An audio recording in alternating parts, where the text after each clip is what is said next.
Chapter number 3. Power of courts under section 26. எந்தெந்த நீதிமன்றங்களால் எது மாதிரியான வழக்குகளை விசாரிக்க முடியும்? Courts by which offenses are triable. குற்றங்கள் எந்த நீதிமன்றங்களால் விசாரிப்பதற்கான அதிகாரம் உள்ளது? இதை பற்றி தான் சாப்டர் நம்பர் 3ல சொல்றாங்க. இதுக்கு முன்னாடி ஒரு கேஸ் லாஸ் ஒன்று இருக்கு, தமிழரசன் ஒரு கேஸ் லாஸ். அது அண்டர் செக்ஷன் 25 கேபிட்டல் ஏவுக்கான கேஸ் லாஸ். ஒரு குற்ற வழக்கு தொடுக்கிறாங்கன்னு சொன்னா அதனுடைய டைரக்டர் ஒரு காவல்துறை அதிகாரியை நியமிக்க முடியுமானா முடியாது. அது அதுக்கான கேஸ் லாஸ். அது ஒரு குற்ற வழக்கு தொடுப்பு இயக்குனராக ஒரு காவல்துறை அதிகாரியை நியமிக்க முடியுமா அப்படின்ற ஒரு கேள்வி இது. ஏனென்று சொன்னால் ஒரு police officer not below the rank of inspector, that person has to be acted as a public APP, assistant public ப்ராசிக்யூட்டரா அவரால் ஆக்ட் பண்ண முடியும். ஆனால் அதில் ஒரு விதிவிலக்கு, அந்த வழக்குல அவர் புலன் விசாரணை அதிகாரியாக இருந்திருக்க கூடாது. அது கண்டிப்பாக ஒரு வழக்கினுடைய புலன் விசாரணை அதிகாரியாக இல்லாத ஒரு இன்ஸ்பெக்டரை கொண்டு ஒரு ஏபிபியா ஆக்ட் பண்ண முடியும். அசிஸ்டன்ட் பப்ளிக் ப்ராசிக்யூட்டர் இல்லாத சமயங்களில் அரசு தரப்பில் குற்ற வழக்குகளை ஏற்று நடத்துவதற்காக இன்ஸ்பெக்டர் என்ற பதவிக்கு மேல் ஆய்வாளர் என்ற பதவிக்கு மேல் ஆய்வாளர் அல்லது ஆய்வாளர் என்ற பதவிக்கு மேல் உள்ள நபர்களை ஒரு ஏபிபியாக செயல்படுத்த முடியும். அதே நேரத்தில் இந்த வழக்கு தமிழரசன் வழக்கில் பாருங்க, ஒரு டைரக்டர், ஒரு போலீஸ் ஆபீசர் போயிட்டு ஒரு டைரக்டர் அப்பாயிண்ட் பண்ண முடியுமா அப்படின்ற ஒரு கேள்வி இருக்கு. போலீஸ் ஆபீசர் இயல்பாகவே ஒரு சட்டம் படித்து என்ரோல்மெண்ட் பண்ணாத ஒரு நபர். அவ்வாறு இருக்கும் பட்சத்தில் அவரை கொண்டு போயிட்டு ஒரு டைரக்டர் ஆஃப் ப்ராசிக்யூஷனா அப்பாயிண்ட் பண்ண முடியாது. இதை சொன்ன வழக்கு தான் S Tamilarasan versus state 2010 volume 1 CTC page number 229.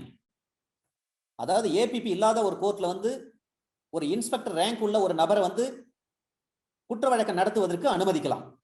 ஆனா ஒரு போலீஸ் அதிகாரியே டைரக்டரேட் ஆஃப் ப்ராசிக்யூஷன் அப்பாயிண்ட் பண்ண முடியுமா? முடியாது. இதை சொன்ன வழக்கு தான் S Tamilarasan state and others 2010 volume 1 CTC page number 227, sorry 229. S Tamilarasan versus state and others 2010 volume 1 CTC page number 229.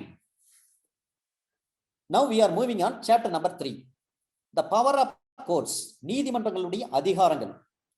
Under section 26, courts by which offenses are triable. குற்றங்கள் எந்த நீதிமன்றங்களால் விசாரிக்கப்படத்தக்கதான என்பதை பற்றி தான் அண்டர் செக்ஷன் 26 சொல்றாங்க. இதுல கிளாஸ் ஏல என்ன சொல்றாங்கன்னா, ஃபர்ஸ்ட் ஷெட்யூல் 6. நான் ஏற்கனவே சொல்லியிருக்கிறேன், சிஆர்பிசியை பொறுத்தவரை 484 செக்ஷன்ஸ், 37 சாப்டர், 2 ஷெட்யூல், 56 படிவங்கள் இருக்கிறது. அதுல form number 32 very important, charge under section 2B. சார்ஜ்னா குற்றச்சாட்டுனா என்ன? ஒரு தலைப்புள்ள குற்றச்சாட்டு அல்லது ஒன்றுக்கு மேற்பட்டுள்ள குற்றச்சாட்டுகள் அனைத்தும் குற்றச்சாட்டுகளே தான். Charge contains one head of charge or more than once. அது உங்களுக்கு அனைவருக்கும் தெரிந்த விஷயம்தான். அதுல ஃபர்ஸ்ட் ஷெட்யூல், சிஆர்பிசில 2 ஷெட்யூல் தான் இருக்கு. அந்த ஃபர்ஸ்ட் ஷெட்யூல்ல 6 காலமாக பிரித்துக் கொள்ள வேண்டும் என்று நான் ஏற்கனவே சொல்லியிருக்கிறேன். முதலில் ஒரு சட்ட பிரிவு, இரண்டாவது அந்த சட்ட பிரிவுக்கான தலை, மூன்றாவது அது காக்னிசபிளா நான் காக்னிசபிளா, கைது செய்யக்கூடியதா கைது செய்யக்கூடாததா, ஐந்தாவது அது பெயிலபிளா நான் பெயிலபிளா, பிணையில் விடும் குற்றமா அல்லது பிணையில் விடா குற்றமா, ஆறாவது அதற்கு அந்த சட்டப்பிரிவை பொறுத்து எந்த நீதிமன்றம் விசாரணை செய்ய வேண்டும். இதுதான் 6வது. ஆக ஃபர்ஸ்ட் ஷெட்யூல்ல 6 காலமாக பிரிக்கப்பட்டு இருக்கிறது. அந்த 6வது காலத்தில் தான் சொல்லப்பட்டிருக்கிறது. எடுத்துக்காட்டாக ஒரு 302 எது? IBC first column. 2வது காலம் அதனுடைய பெயர் என்ன? 302க்கு என்ன? Murder for punishment for murder, கொலை குற்றத்துக்கான தண்டனை பற்றி சொல்லுகிற சட்டப்பிரிவு. 3வது காலம் அது பெயிலபிளா நான் பெயிலபிளா? அது நான் பெயிலபிள், பிணையில் விடா குற்றம். பிறகு அது காக்னிசபிளா நான் காக்னிசபிளா? பிடியாணை இன்றி கைது செய்யக்கூடியதா அல்லது கைது செய்யக்கூடாததா? 6வது காலம் அந்த ஐபிசி 302வை எந்த நீதிமன்றம் விசாரிக்க முடியும்? கோர்ட் ஆஃப் செஷன் அல்லது செஷன்ஸ் கோர்ட், இப்படித்தான் உச்சரிக்க வேண்டும். செஷன்ஸ் அங்க எஸ் வரும், செஷன்ஸ் கோர்ட் அல்லது கோர்ட் ஆஃப் செஷன் என்னோட முடியும். இந்த 6வது காலத்தில் சொல்லப்பட்ட விஷயங்கள் தான் எந்தெந்த குற்றங்களை எந்தெந்த நீதிமன்றங்கள் விசாரிப்பது என்பதை பற்றி தான் அண்டர் செக்ஷன் 26ல சொல்லப்பட்டிருக்கிறது. ஃபர்ஸ்ட் ஷெட்யூல்ல 6ஆம் காலம் தான் கோர்ட் ஆஃப் செஷன். 3/2/2013 முதல் ஒரு அமெண்ட்மெண்ட் வந்திருக்கு.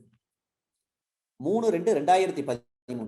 இந்த 3/2/2013 என்பது யாருடைய நினைவாக வந்தது என்று சொன்னால், மருத்துவ கல்லூரி மாணவி டெல்லியில ஒரு பேருந்தில் பாலியல் பலாத்காரத்துக்கு ஆட்பட்டு தன்னுடைய உயிரை இழந்தாங்க.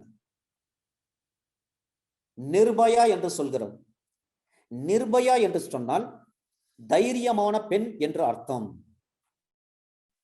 அவருடைய உண்மையான பெயர் ஜோதிர் சிங். அந்த மெடிக்கல் ஸ்டூடெண்ட் நேம் ஜோதிர் சிங். இந்த 3/2/2013 பிறகு ஒரு மிகப்பெரிய மாற்றத்தை சிஆர்பிசில கொண்டு வந்தாங்க. அமெண்ட்மெண்ட் கொண்டு வந்து குறிப்பா ரேப் ரிலேட்டட் கேசஸ் எல்லாம் இருக்கு. அந்த ரேப் ரிலேட்டட் கேசஸ்ல பெண் நீதிபதி தான், முடிந்தவரை பெண் நீதிபதி தான் விசாரிக்க வேண்டும். நம்ம ஏற்கனவே 41ல பார்த்திருக்கோம், பிறகு பார்க்க போகிறோம். ஒரு பெண்ணாக இருக்கும் பட்சத்தில் அவரை சோதனை செய்வது அல்லது கைது செய்வது, தொட்டு கைது செய்வதாக இருக்கும் பட்சத்தில் ஒரு பெண் போலீஸ் ஆபீசர் தான் அல்லது பெண் காவலர் தான் கைது செய்ய வேண்டும். அதை போல 3/2/2013 முதல் 376 இது போன்ற ரேப் ரிலேட்டட் கேசஸ் அதுல பார்த்தீங்கன்னா அண்டர் செக்ஷன் 376ல 376A அதாவது ஏபி, அதே போல 376DB இதெல்லாம் ரொம்ப முக்கியம். இது போன்ற வழக்குகள் எல்லாம் பெண் நீதிபதி தான் விசாரிக்க வேண்டும். சரிங்க, ஐபிசில இப்படி சொல்லப்பட்டிருக்கிறது. இதர சட்டங்கள் வேற ஏதேனும் சட்டங்களில் என்ன சொல்லப்பட்டிருக்கிறதோ அந்த சட்டத்தில் விளக்கம் எதுவும் இல்லை என்று சொன்னாலும் உயர்நீதிமன்றம் சில கைட்லைன்ஸ் எல்லாம் கொடுத்திருக்கிறாங்க. நீங்க ஃபர்ஸ்ட் ஷெட்யூல பாருங்க, காலம் நம்பர் 6 பாருங்க. அந்த சட்டம் எதை சொல்கிறதோ அந்த கோர்ட் தான் விசாரிக்கும். அண்டர் செக்ஷன் 26 பொறுத்தவரை ஐபிசில ரேப் ரிலேட்டட் கேசஸ் ஆக இருக்கும் பட்சத்தில் ஷெட்யூல் ஃபர்ஸ்ட் காலம் நம்பர் 6 தான் முக்கியம். அண்டர் செக்ஷன் 27 ஜுவனைல் இருக்கிறாங்க. இந்த 27 அடிக்கடி கேட்டிருக்காங்க சார். ஜுவனைல் ஜூரிஸ்டிக்ஷன் பற்றி சிஆர்பிசியில் எந்த சட்ட பிரிவில் சொல்லப்பட்டிருக்கிறது? அதர் ஸ்டேட் எக்ஸாம்ல செக்ஷன் 27 கேட்டிருக்காங்க. In case of juveniles which court can be tried? எந்த நீதிமன்றம் இதை விசாரிக்க முடியும்? Juvenile justice care and protection act இருக்கு. அந்த juvenile justice care and protection ஆக்ட்ல அண்டர் செக்ஷன் 2 சப்செக்ஷன் 12 அதுல சைல்டுனா என்ன? Child means a person not completed 18 years. சில சட்டத்துல not attain the age of 18 அப்படின்னு கொடுத்திருப்பாங்க. சில சட்டத்துல not below the age of 18 அப்படின்னு கொடுத்திருப்பாங்க. எல்லாம் ஒரு அர்த்தம் தான். Juvenile Justice Care and Protection Actல under section 2 subsection 12 அதுல childனா யாருன்னு கேட்டிருக்காங்க. Child means a person not completed age of 18 years. அதே போல அதே JJ Act, Juvenile Justice Care and Protection Act, அந்த JJ Actல under section 235 இதையும் மறக்க கூடாது. Juvenile யார்? Defining section under section 2 subsection 35ல சொல்றாங்க, juvenile means a child below 18 years. under section 2 subsection 12ல சொல்றாங்க childனா யாருன்னு கேட்டாங்க. child means a person not completed 18 years, age of 18 years. under section 2 subsection 35 of JJ Actல சொல்றாங்க juvenile யார் sir? juvenile means a child below 18 years. சரி, இதனுடைய jurisdiction juvenile இப்ப JJ case வருதுங்க. அப்ப இதனுடைய ஜூரிஸ்டிக்ஷன் பற்றி சிஆர்பிஸ்ல எங்க சொல்லப்பட்டிருக்கு என்று சொல்லி பார்த்தால், ஒரு மரண தண்டனையோ அல்லது ஆயுள் தண்டனையோ அல்லாத குற்றம் எனில் offense committed below the age of 16, அப்ப அதை யாரை விசாரிப்பாங்க? ஒரு குற்றம் செய்கிறார் என்று சொன்னால் கேபிட்டல் பனிஷ்மெண்ட் வழங்க முடியாத ஒரு குற்றமாக இருக்கும் பட்சத்தில், அல்லது லைஃப் ஒரு குற்றமாக இருக்கும் பட்சத்தில், ஒரு 16 வயசு கீழே இருக்கக்கூடிய ஒரு ஜுவனைல் ஒரு குற்றத்தை செய்கிறார் என்று சொன்னால் அந்த வழக்கை சிஜேஎம் தான் விசாரிப்பாங்க. அண்டர் செக்ஷன் 15 செக்ஷன் 11ல சொல்றாங்க ஜுடிஷியல் மேஜிஸ்ட்ரேட், செக்ஷன் 9ல சொல்றாங்க கோர்ட் ஆஃப் செஷன், செக்ஷன் 10ல சொல்றாங்க ஏடிஜேவும் அதுல தான் வராரு, அசிஸ்டன்ட் செஷன் ஜட்ஜியும் அங்கதான் வராங்க. அடிஷனல் டிஸ்ட்ரிக்ட் செஷன் ஜட்ஜியும் ஏடிஜே அவரும் செக்ஷன் 12ல வராரு. ஏஎஸ்ஜே என்று சொல்லக்கூடிய அசிஸ்டன்ட் செஷன் ஜட்ஜ் அவரும் செக்ஷன் 12ல வராரு. அப்ப செக்ஷன் 15ல தான் சிஜிஎம் பற்றி சொல்றாங்க. அவ்வாறு இருக்கும் பட்சத்தில் சீஃப் ஜுடிஷியல் மேஜிஸ்ட்ரேட் அந்த வழக்கை விசாரிக்கலாம். ஒரு ஜுவனைல் இருக்கிறாரு, நம்ம ஏற்கனவே ஜேஜே ஆக்ட்ல பார்த்துட்டோம். சைல்டுனா என்னன்ட்டு ஜேஜே ஆக்ட்ல டிஃபைனிங் செக்ஷன்ல அண்டர் செக்ஷன் 2 சப்செக்ஷன் 12ல சொல்றாங்க a person not completed age of 18 years னு. ஜுவனைல்னா யாருன்னு சொல்றாங்க ஜேஜே ஆக்ட்ல டிஃபைனிங் செக்ஷன்ல அண்டர் செக்ஷன் 2 சப்செக்ஷன் 35ல சொல்றாங்க juvenile means a child below 18 years னு சொல்லிட்டாங்க.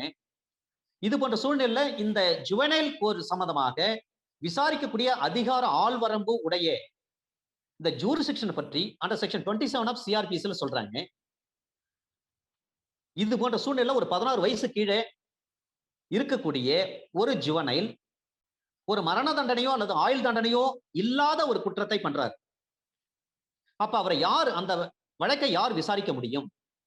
சிஜேஎம் கோர்ட் தான் விசாரிக்க முடியும், சீஃப் ஜுடிஷியல் மேஜிஸ்ட்ரேட் தான் விசாரிக்க முடியும். அதற்கு அடுத்தது by any court under children act. இந்த சில்ட்ரன் ஆக்ட் ஒன்னு இருக்கு, 1960ல வந்தது. 1960ல வந்த சில்ட்ரன் கோர்ட் விசாரிக்கும். மூன்றாவது விஷயம் by any other court constituted for the youthful offenders. youthful offenders act னு ஒன்னு தனியா இருக்கு சார். இந்த மூன்று விஷயங்களை தான் 27ல நம்ம பார்க்கணும். ஏனென்று சொன்னால் இங்க இருக்கக்கூடிய விஷயங்கள் எல்லாவற்றையும் நீங்க 27 நீங்க வந்து பேராக்டோ அல்லது டெக்ஸ்டோ பாத்தீங்கன்னா இந்த விஷயங்கள்லாம் இருக்காது. இது நம்ம ஜெனரலா கூடுதலா தெரிந்து கொள்ள வேண்டிய விஷயம். ஜேஜே ஆக்ட்ல சைல்டுனா என்னன்னு சொல்றாங்க டிஃபைனிங் செக்ஷன்ல அண்டர் செக்ஷன் 2 சப்செக்ஷன் 12. ஜுவனைல்லாம் எங்க சொல்றாங்க ஜேஜே ஆக்ட்ல டிஃபைனிங் செக்ஷன் அண்டர் 2 செக்ஷன் மறக்கக்கூடாது. ஏன்னா நம்மளுக்கு ஜேஜே ஆக்ட் உண்டு, ஏபிபி சிலபஸ்க்கும் உண்டு, டிஜேவிலையும் கேட்கறாங்க, சிஜேவிலையும் கேட்கறாங்க. அதனால அதையும் நம்ம கூடுதலா தெரிந்து கொள்ள வேண்டும். Right, now we are moving on under section 28.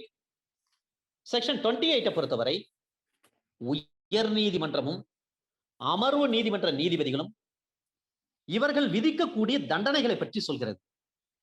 நான் ஏற்கனவே சொல்லியிருக்கேன், கன்கரண்ட் ஜூரிஸ்டிக்ஷன் பற்றி சிஆர்பிசியில் தெளிவாக சொல்லப்பட்டிருக்கிறது. நீங்கள் முன்ஜாமீன் எடுக்க வேண்டும் என்று சொன்னால் மாவட்ட அமர்வு நீதிமன்றத்துக்கு சென்று முன்ஜாமீன் எடுக்கலாம். Under section 438. அவருடைய வாஸ்ட் பவர் 439. அதை போலவே உயர் நீதிமன்றத்தில் நீங்கள் முன்ஜாமீன் எடுக்கலாம். ஒரு ஆன்டிசிபேட்டரி பெயில பற்றி 2 நீதிமன்றங்களுக்கும் அதிகாரம், ஆள்வரை அதிகாரம் எல்லை இருக்கிறது. இதைத்தான் சார் கன்கரண்ட் ஜூரிஸ்டிக்ஷன் சொல்றேன். இந்த கேள்வி திரும்ப திரும்ப கேட்கப்பட்டிருக்கிறது, மனதில் பதிவு செய்து கொள்ள வேண்டும். அண்டர் செக்ஷன் 28 பற்றி பார்த்தீங்கன்னா, sentences which high courts and session judges may pass. உயர் நீதிமன்ற நீதிபதிகளும் மாவட்டத்தில் உள்ள அமர்வு நீதிமன்ற நீதிபதிகளும் என்னென்ன வகையான தண்டனைகளை வழங்கலாம், இதை பற்றி தான் அண்டர் செக்ஷன் 28 சொல்கிறது. Any sentence as authorized by law. ஐபிசில அண்டர் செக்ஷன் 53ல தெளிவாக சொல்லப்பட்டிருக்கு இந்த வார்த்தை.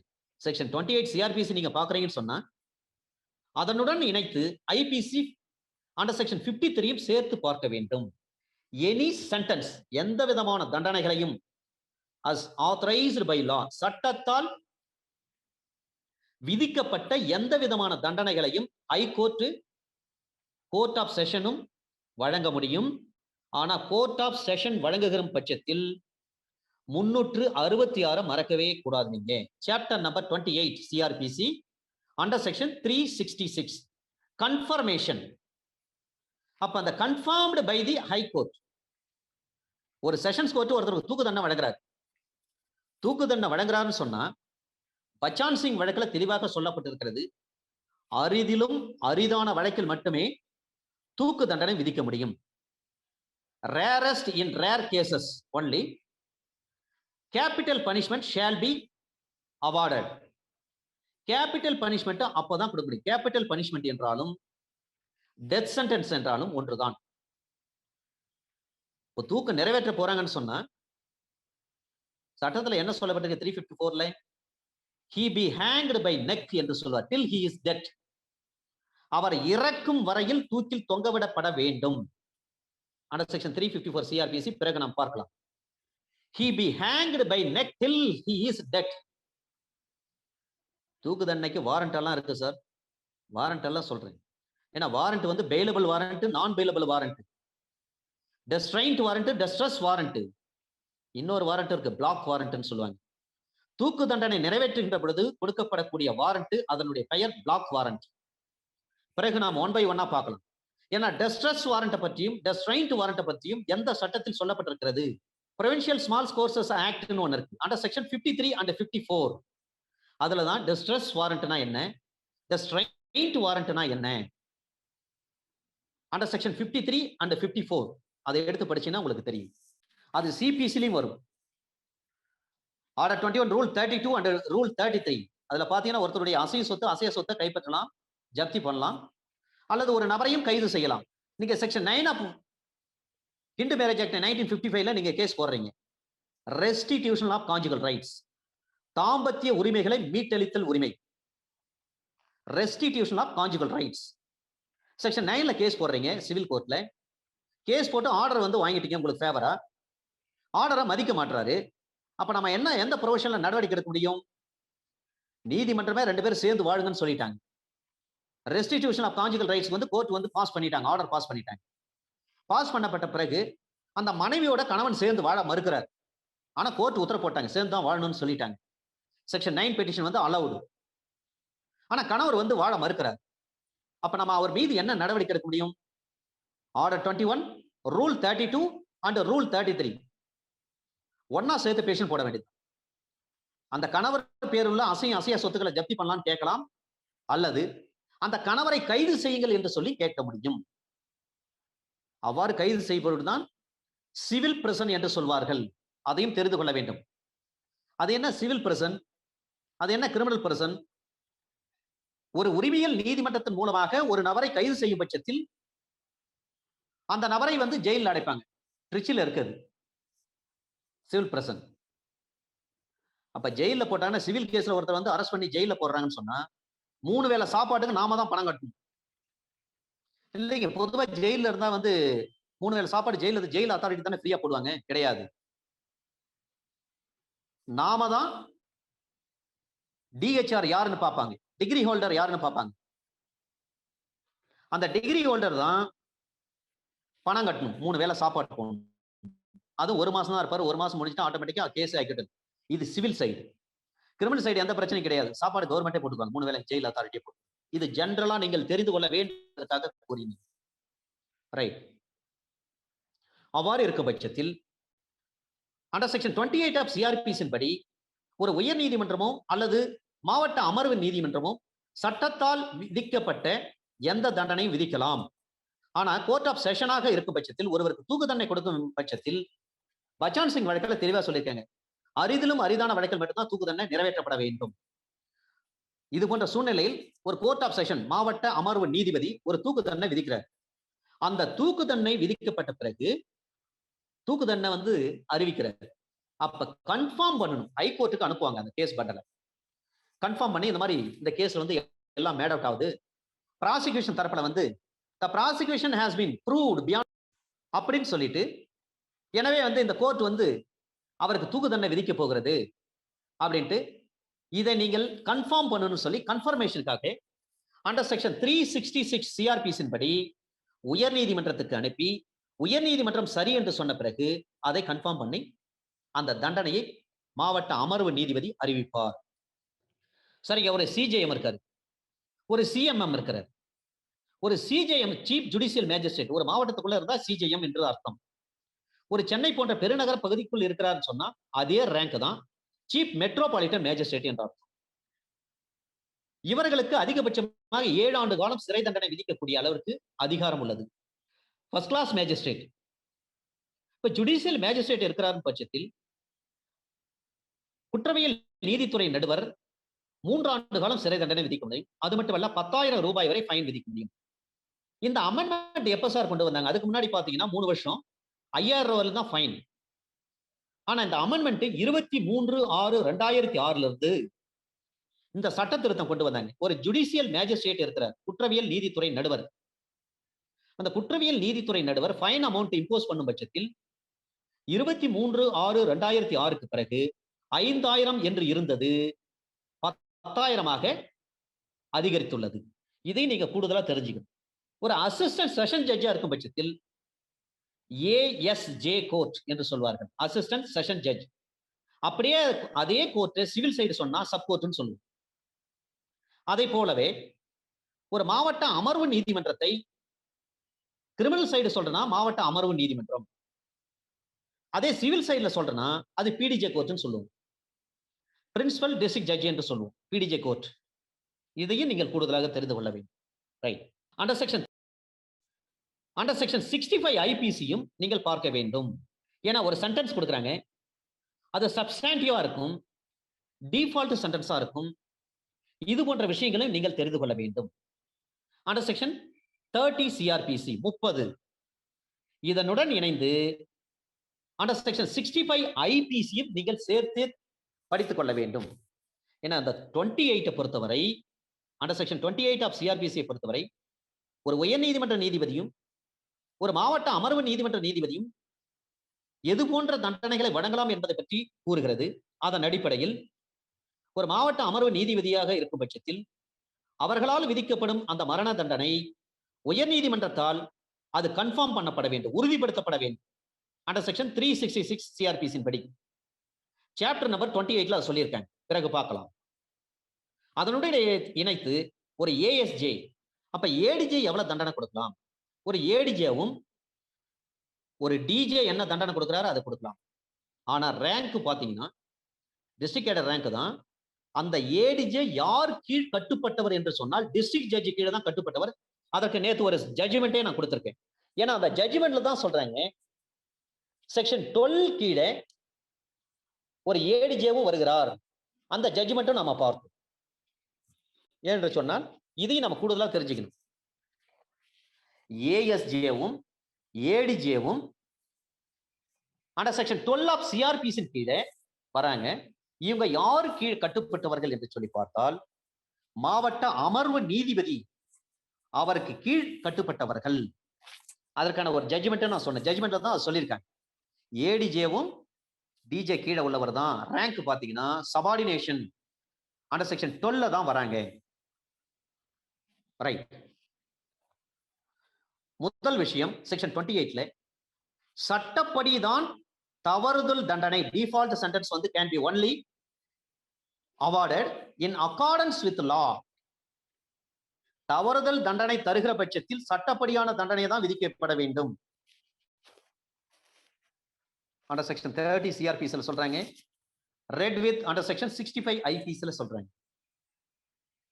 Second point should not be exceed section 29. Default சென்டென்ஸ்னா அதிகபட்சமாக 3 ஆண்டுகள் மேற்படக்கூடாது.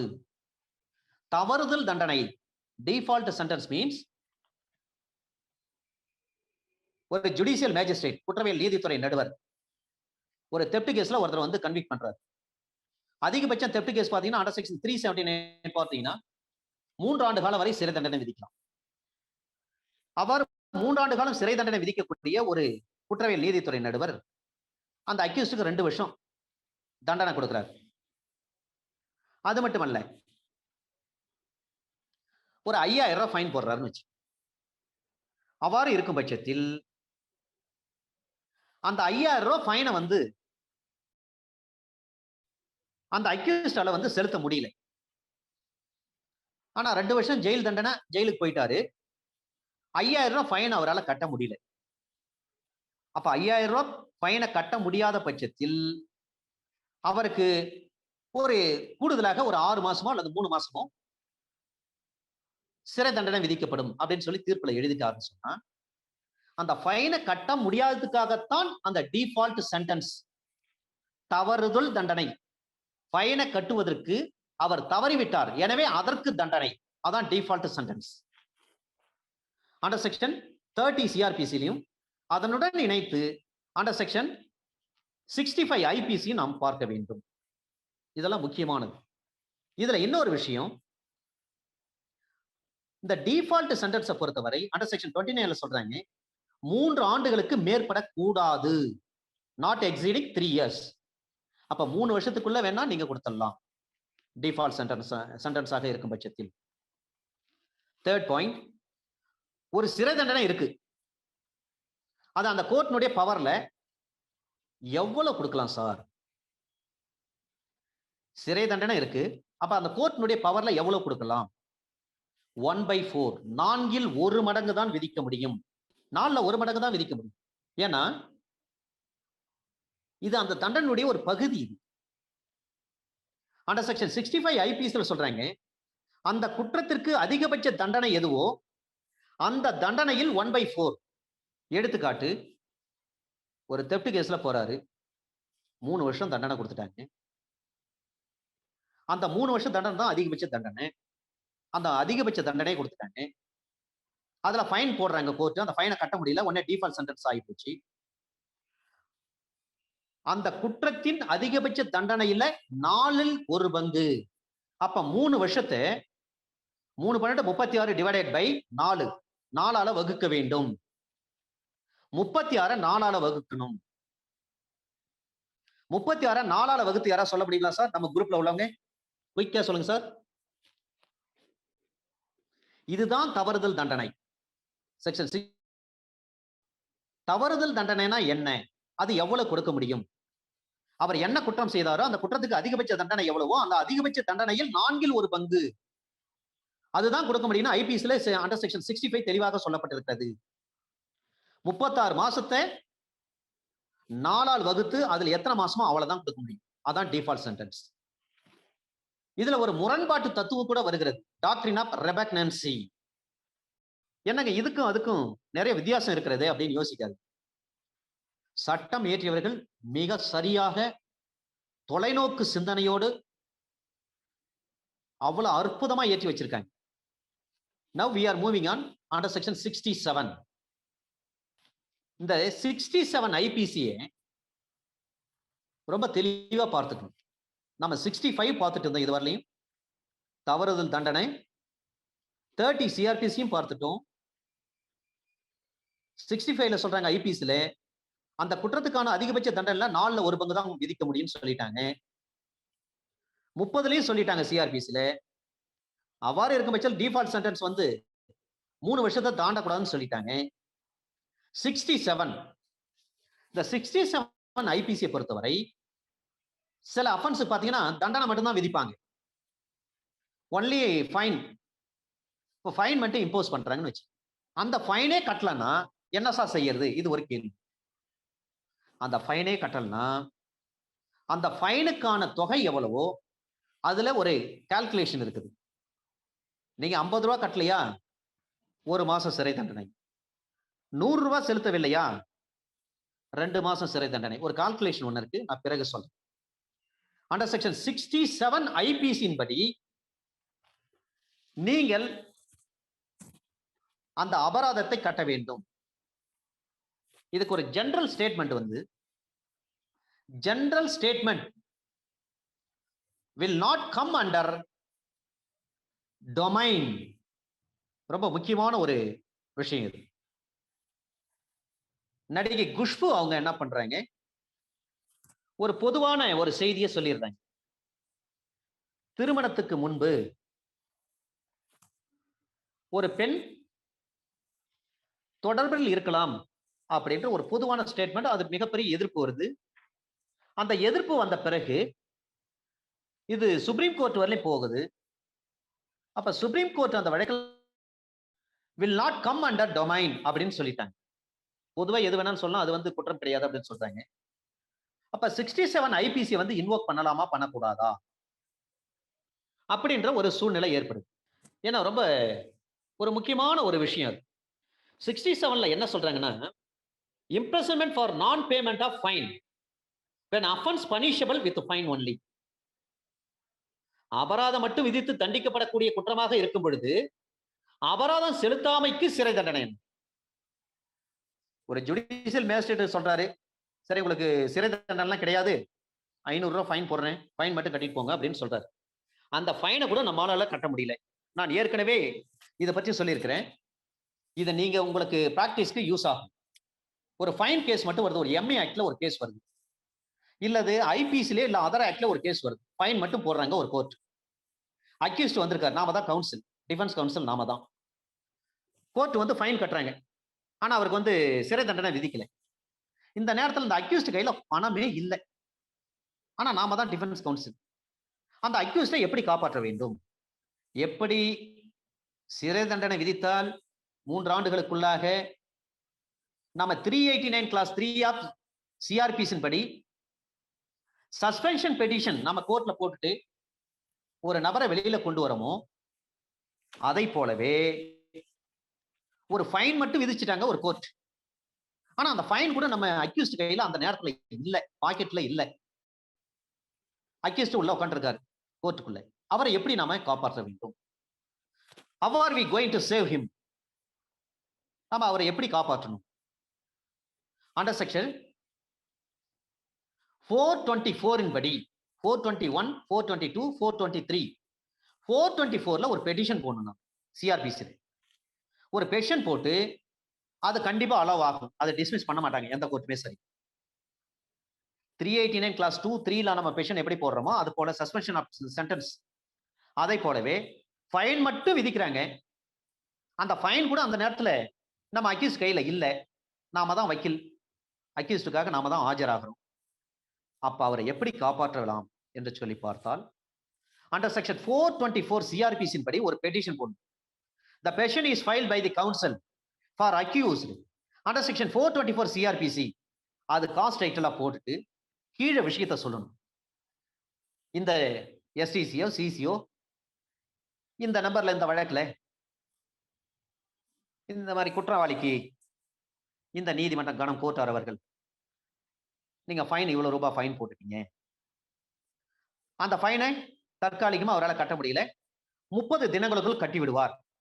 எனவே இந்த மனுவினை ஏற்று அங்கீகரித்து நீதி நல்கிடுமாறு கேட்டுக்கொள்கிறேன் அப்படின்னு சொல்லிட்டு தமிழ்ல நீங்க ஒரு பெட்டிஷன் போட்டாலே அந்த பெட்டிஷன் கேன் பி அட்மிட்டட்.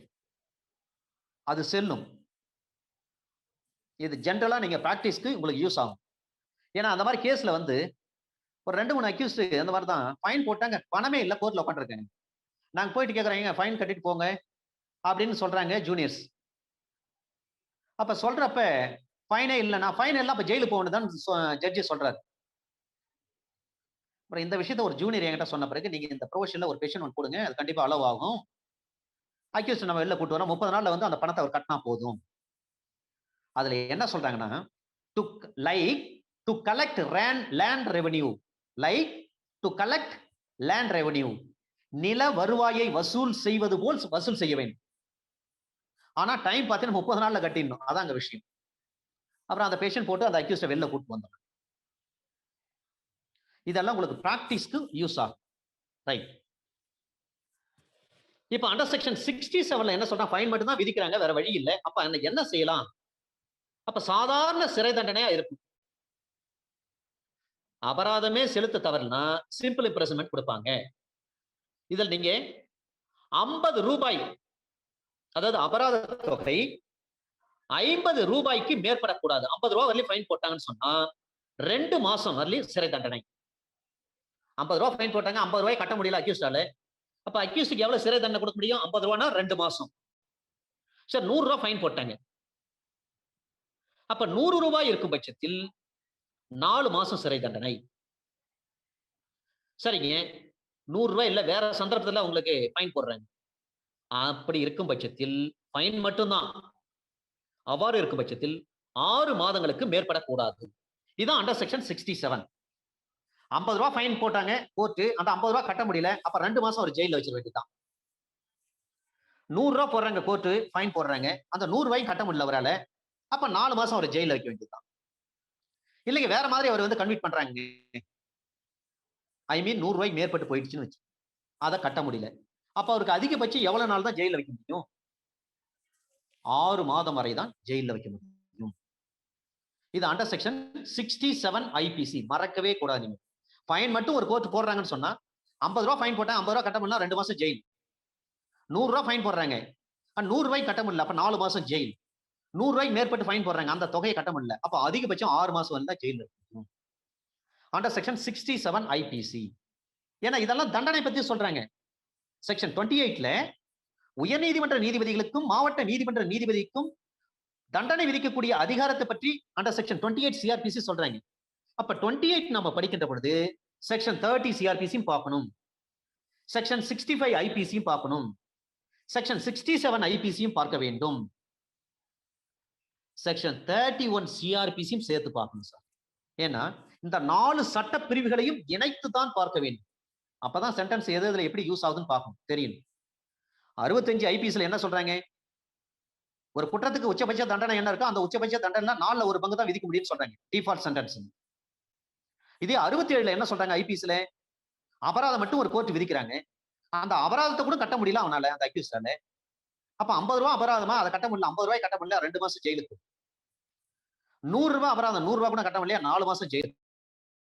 அவ்வாறு இருக்கும் பட்சத்தில் இந்த 67 முக்கியம், 65 முக்கியம், 30 சிஆர்பிசி முக்கியம். ஏன்னா பிறகு நாம பார்க்க போறோம் 31 சிஆர்பிசி முக்கியம். அண்டர் செக்ஷன் இப்ப ஃபர்ஸ்ட் கிளாஸ் செகண்ட் கிளாஸ் அதெல்லாம் எதுவும் கிடையாதுங்க, ஆட்டோமேட்டிக்கா ஜுடிஷியல் மேஜிஸ்ட்ரேட் தான். ஜுடிஷியல் மேஜிஸ்ட்ரேட் இருக்கும் பட்சத்தில் அவரு அதிகபட்சம் 3 வருஷம் தான் தண்டனை விதிக்க முடியும். ஃபைனை பொறுத்தவரை 10,000 ரூபாய் வரையும் ஃபைன் போட முடியும். ஆனால் 31 சிஆர்பிசில ஒரு விஷயத்தை சொல்லியிருக்கிறாங்க, ஒரு judicial magistrate double of the sentence can be passed. 3 வருஷம் வரையும் தான் அதிகபட்சமா விதிக்க முடியும்னு சொன்னா 6 வருஷம் வரையும் விதிக்கலாம், அதை சொல்லியிருக்கிறாங்க. பிறகு பார்க்கலாம். Under section 31 CrPC. இப்ப இந்த 30 இந்த அபராதத்தை பற்றி நம்ம பார்த்துட்டோம், தெளிவா பார்த்துட்டோம் நாம. இப்ப 31 நம்ம மூவ் ஆகணும். 31ல என்ன விஷயம்னா, ஒரே விசாரணை, பல்வேறு வகையான குற்றங்கள் இருக்கு. ஒரே விசாரணை, பல்வேறு வகையான குற்றங்கள் இருக்கு. அதை செய்ய முடியுமா? ஏன்னா 222 222 224 28 இதெல்லாம் பிறகு பார்க்க போறோம். சிஆர்பிசி ஒரு வருட 12 மாதத்திற்குள்ளாக ஒரு அக்யூஸ்டு ஒரே விதமான குற்றங்களை செய்யும் பட்சத்தில் 3 வழக்குகளை ஒரே ட்ரையல்ல விசாரிக்கலாம். ஆனா ஒரு வருஷத்துக்குள்ள 12 மாசத்துக்குள்ள அவன் செஞ்சிருக்கணும். ஒரு திருடன் இருக்காரு, அவர் ஜனவரி மாசம் ஒரு வீட்டுல மெட்ராஸ்ல ஒரு வீட்டுல புகுந்து திருடுறாரு. அதே திருடர் ஏப்ரல் மாசம் ஒரு வீட்டுல புகுந்து திருடுறாரு. அதே திருடர் ஜூலை மாசம் ஒரு வீட்டுல புகுந்து திருடுறாரு. அதே நபர் செப்டம்பர்ல ஒரு மாசத்துல ஒரு வீட்டுல புகுந்து திருடுறாரு. அதே நபர் டிசம்பர் மாசம் ஒரு வீட்டுல புகுந்து திருடுறாரு. இது ஒரே வருஷத்துல ஒரு 5-6 டைம் ஒரே குற்றத்தை பண்றாரு. ஒரே நபர் ஒரே குற்றத்தை பண்றாரு. வீடு புகுந்து திருடுறதுதான் அவருக்கு வேலை. டிசம்பர் மாசம் கடைசியில போலீஸ் அவரை பிடிச்சிட்டாங்க. ஒரு நபர் தான் ஒரே விதமான குற்றங்களை தான் செய்திருக்கிறாரு. அப்ப எல்லா தனித்தனி கிரைம் நம்பர் உழுந்திருக்கும், தனித்தனி குற்ற எண், தனித்தனி எஃப்ஐஆர் இருக்கும். அப்ப எல்லா விதமான கிரைம் நம்பர்ஸையும் எல்லா விதமான குற்றங்களையும் ஒரே ட்ரையல்ல நடத்த முடியுமா? முடியாது.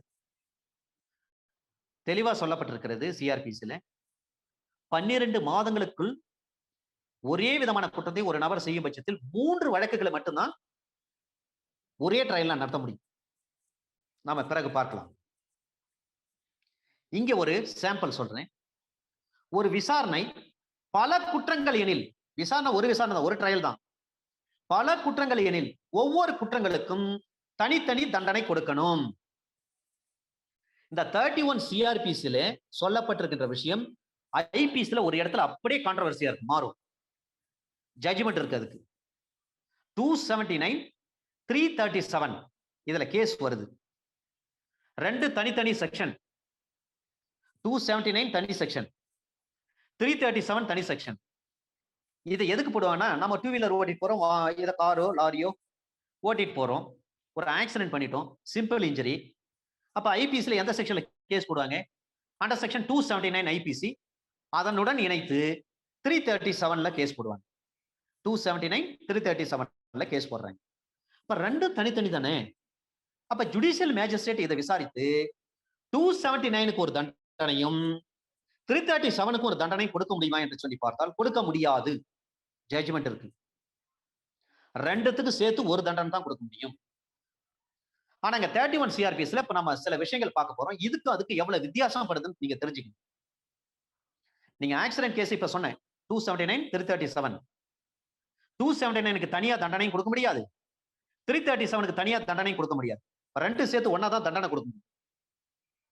அங்க ஐபிசில அந்த 2 செக்ஷனுக்கு அப்படி. இங்க 31 சிஆர்பிசி பாத்தீங்கன்னா ஒரே ட்ரையல் தான், ஒரு விசாரணை, ஆனா பல குற்றங்கள். எடுத்துக்காட்டு ஒரு 341, ஒரு 323, ஒரு 379.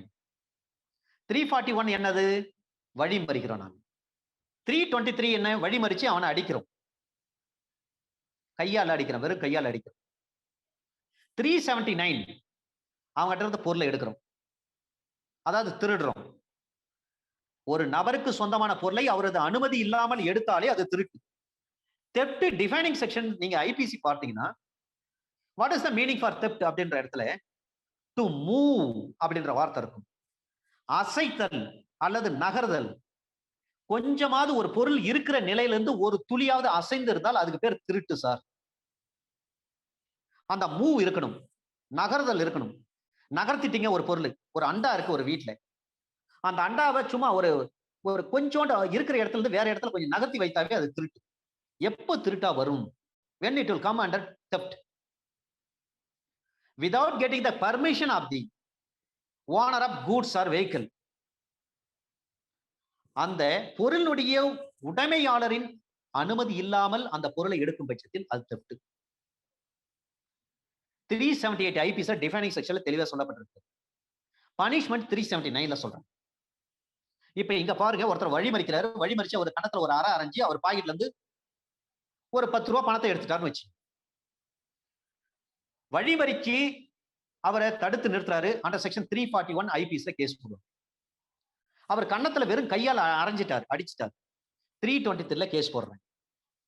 அவர்கிட்ட இருந்து பணத்தை ஒரு 10 ரூபாய் எடுத்துட்டார். அப்ப தெஃப்ட் தானே, 379 கேஸ் போடுறாங்க. 3 தனித்தனி செக்ஷன் வருது. இந்த 3 தனித்தனி செக்ஷனுக்கும் 341க்கு 1 மாசம் தண்டனை கொடுக்குறாங்க. 323க்கு 1 மாசம் தண்டனை கொடுக்குறாங்க. 379க்கு 1 வருஷம் தண்டனை கொடுக்குறாங்க. 379 பொறுத்தவரையும் அதிகபட்சம் 3 வருஷம் தண்டனை கொடுக்கலாம். ஆனாலும் நீதிபதி என்ன பண்றாரு, சரி போனா போட்டு 1 வருஷம் தண்டனை கொடுத்துட்டாரு. வழிமறிச்சியா, அதுக்கு 1 மாசம். அவனை கணத்துல அரைஞ்சிங்களா, 323 1 மாசம். அவன்கிட்ட பணம் 10 ரூபாய் எடுத்துட்டீங்களா, திருடிட்டீங்க, 1 வருஷம் தண்டனை. ஆகவே தனித்தனி குற்றத்திற்கு தனித்தனியாக தண்டனை கொடுக்க வேண்டும். 341க்கு 1 மாசம், 323க்கு 1 மாசம், 379 இந்த 3 ஐபிசி செக்ஷன்ஸ்க்கும் மொத்தமா சேர்த்து பாத்தீங்கன்னா 14 மாசம் தண்டனை வருது. 379க்கு 1 வருஷம் கொடுத்திருக்காரு, 323க்கு 1 மாசம் கொடுத்திருக்காரு, 341க்கு 1 மாசம் தண்டனை கொடுத்திருக்காரு. டோட்டலா நம்ம கவுண்ட் பண்ணுங்கன்னா 14 மாசம் சிறை தண்டனை வருது. 31 சிஆர்பிஎஸ்ல இதான் சொல்றாங்க. ஒரு விசாரணை பல குற்றங்கள் எனில், இது பல குற்றம் என்னன்னா, ஒரு ஆள் வரான், அவனை வழிமறிச்சு அவன் கணத்துல அரைஞ்சி பணம் 10 ரூபாய் எடுத்துட்டான், இல்ல ஒரு 100 ரூபாய் பணத்தை எடுத்துட்டான், அப்ப திருட்டு வந்துருச்சு, வழிமறிச்சு திருட்டு பண்றான். வழிப்பறி கொள்ளைக்கு அது தனியா இருக்கு, இது ஒரு சாம்பிளுக்கு சொல்றேன். ஏன்னா நீங்க வழிப்பறி கொள்ளைன்னு பாத்தீங்கன்னா நீங்க 392 போயிடாதீங்க ஐபிசி. அது நெடுஞ்சாலையில் திருடுறது, வழிப்பறி ராபரி பண்றது. நான் இது ஒரு சாம்பிள் சொல்றேன். ஒரு 14 மாசம் தண்டனை கொடுக்குறாங்க. பல குற்றங்கள், வழிமறித்தது, கன்னத்தில் அறைந்தது, அவன் பணத்தை எடுத்தது, பல குற்றங்கள், அப்ப தனித்தனியா தண்டனை கொடுத்துட்டாங்க. டோட்டலி பாத்தீங்கன்னா 14 மந்த்ஸ். இதை சேர்ந்து அனுபவிக்கணுமா இந்த தண்டனை? 14 மாசத்தையும் ஒன்னா சேர்த்து அனுபவிக்கணுமா அல்லது தனித்தனியா அனுபவிக்கணுமா? இதுதான் கேள்வி. ஏனென்று சொன்னால் இந்த விஷயங்கள் நாம் தெரிந்து கொள்ள வேண்டும். கன்கரண்டா அல்லது கான்சிக்யூட்டிவா? கன்கரண்ட் மீன்ஸ் 14 மாசத்தையும் சொல்றாங்க இல்லைங்களா, 341 1 மாசம், 323க்கு 1 மாசம், 379க்கு 1 வருஷம். இந்த 379 1 வருஷம் இருக்கு பாருங்க, இந்த 1 வருஷத்துக்குள்ளே அந்த 2 மாசமா அடங்கிடும். அதான் கன்கரண்ட். சேர்த்து அனுபவிக்கிறோம் இல்லைங்களா, 341க்கும் 323க்கும் சேர்த்து அனுபவிக்கிறோம். 1 வருஷம் ஜெயில இருந்தாருன்னா போதும், அவர் விடுதலை ஆகிடும். 14 மாசம் அவர் ஜெயில இருக்க வேண்டிய அவசியம் கிடையாது. அதான் கன்கரண்ட், சேர்ந்து அனுபவிக்க வேண்டும் அந்த தண்டனையை. கான்சிக்யூட்டிவ்னா என்ன? முதல்ல இந்த 379 1 வருஷம் முடிஞ்ச பிறகுதான் 323க்கு 1 மாசம், இந்த 12 மாசம் முதல்ல அவர் ஜெயில இருக்கணும். 13வது மாசம் 323, 14வது மாசம் 341. இதுதான் கான்சிக்யூட்டிவ். அடுத்து அடுத்து அனுபவிக்க வேண்டும். ஒரு ஈதாசா பிரிவு, இந்திய தண்டனை சட்ட பிரிவு முதல் பிரிவுக்கு 1 மாசம்னா அந்த 1 மாசம் முடிச்ச பிறகு அடுத்தது 323 என்ற அந்த சட்ட பிரிவுக்கு அனுபவிக்கணும், அடுத்த மாசம் முடிக்கணும். அது முடிச்சிட்ட பிறகு 379 ஐபிசிக்கு 1 வருஷம் கொடுத்திருக்காங்க கோர்ட், அந்த 1 வருஷத்தை முடிக்கணும். இதுதான் அடுத்து அடுத்து தண்டனையை அனுபவிக்க வேண்டும். ஆங்கிலத்தில் கான்சிக்யூட்டிவ், அடுத்தடுத்து அனுபவிக்கணும். இப்போ தீர்ப்பு இருக்கு, ஒரு ஜட்ஜி தீர்ப்பு சொல்றாரு. அந்த தீர்ப்புல கான்சிக்யூட்டிவா கன்கரண்டான தீர்ப்புல சொல்லலை. அவ்வாறு இருக்கும் பட்சத்தில் என்ன செய்யலாம்? தீர்ப்பு எழுதுற ஒரு ஜுடிஷியல் மேஜிஸ்ட்ரேட் அல்லது ஒரு ஏஎஸ்ஜே எழுதுறாரு, இல்ல ஏடிஜே எழுதுறாரு, இல்ல டிஜே எழுதுறாரு. தீர்ப்புல சொல்லவே இல்லை இந்த தண்டனைகளை இவர் கான்சிக்யூட்டிவா அனுபவிக்கணும் அல்லது கன்கரண்டா அனுபவிக்கணும் அப்படின்னு தீர்ப்புல சொல்லவே இல்லை, குறிப்பா சொல்லலை. அந்த நேரத்தில் இந்த சென்டென்ஸை எப்படி சார் அனுபவிக்கணும் அந்த அக்யூஸ்ட் பார்த்தீங்கன்னா, கான்சிக்யூட்டிவ் என்றுதான் எடுத்துக்கொள்ள வேண்டும், அடுத்தடுத்து தான் அவர் அனுபவிக்கணும்னு அர்த்தம். ஆனால் தான் தீர்ப்பு எழுதும் பொழுதே இந்த தண்டனைகளை, மேற்கூறிய தண்டனைகளை இந்த எதிரி ஏக காலத்தில் அனுபவிக்க வேண்டும். ஏக காலத்தில்னா சேர்த்தே அனுபவிக்கணும் ஒரே நேரத்தில். அல்லது இந்த தண்டனையை இந்த எதிரி அடுத்தடுத்து அனுபவிக்க வேண்டும் என்று தீர்ப்பில் குறிப்பாக எழுத வேண்டும். கன்கரண்டா அல்லது கான்சிக்யூட்டிவா எழுதணும். அப்படி ஜட்ஜி தீர்ப்புல சொல்லாம விட்டுட்டாருன்னா அந்த தண்டனை எவ்வாறு அனுபவிக்க வேண்டும் அந்த அக்யூஸ்ட் பார்த்தீங்கன்னா, அந்த அக்யூஸ்ட் கான்சிக்யூட்டிவா தான் அவர் அனுபவிக்கணும், அடுத்தடுத்து தான் அனுபவிக்கணும்.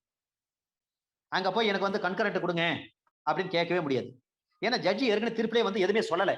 எதுவுமே சொல்லலன்னு சொன்னாவே கான்சிக்யூட்டிவ் என்று அர்த்தம், அடுத்தடுத்து அனுபவிக்க வேண்டும் என்று அர்த்தம். இது முத்துராமலிங்கம் கேஸ்ல சொல்றாங்க. நான் அந்த ஜட்ஜ்மெண்ட் வந்து பிறகு சொல்றேன்.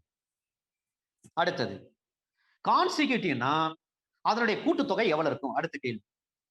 அடுத்தடுத்து ஒரு தண்டனை வந்து அடுத்தடுத்து அனுபவிக்கணும்னு சொல்றாங்க கோர்ட். அப்ப அடுத்தடுத்து அனுபவிக்கணும் எவ்வளவு சார் வரும்?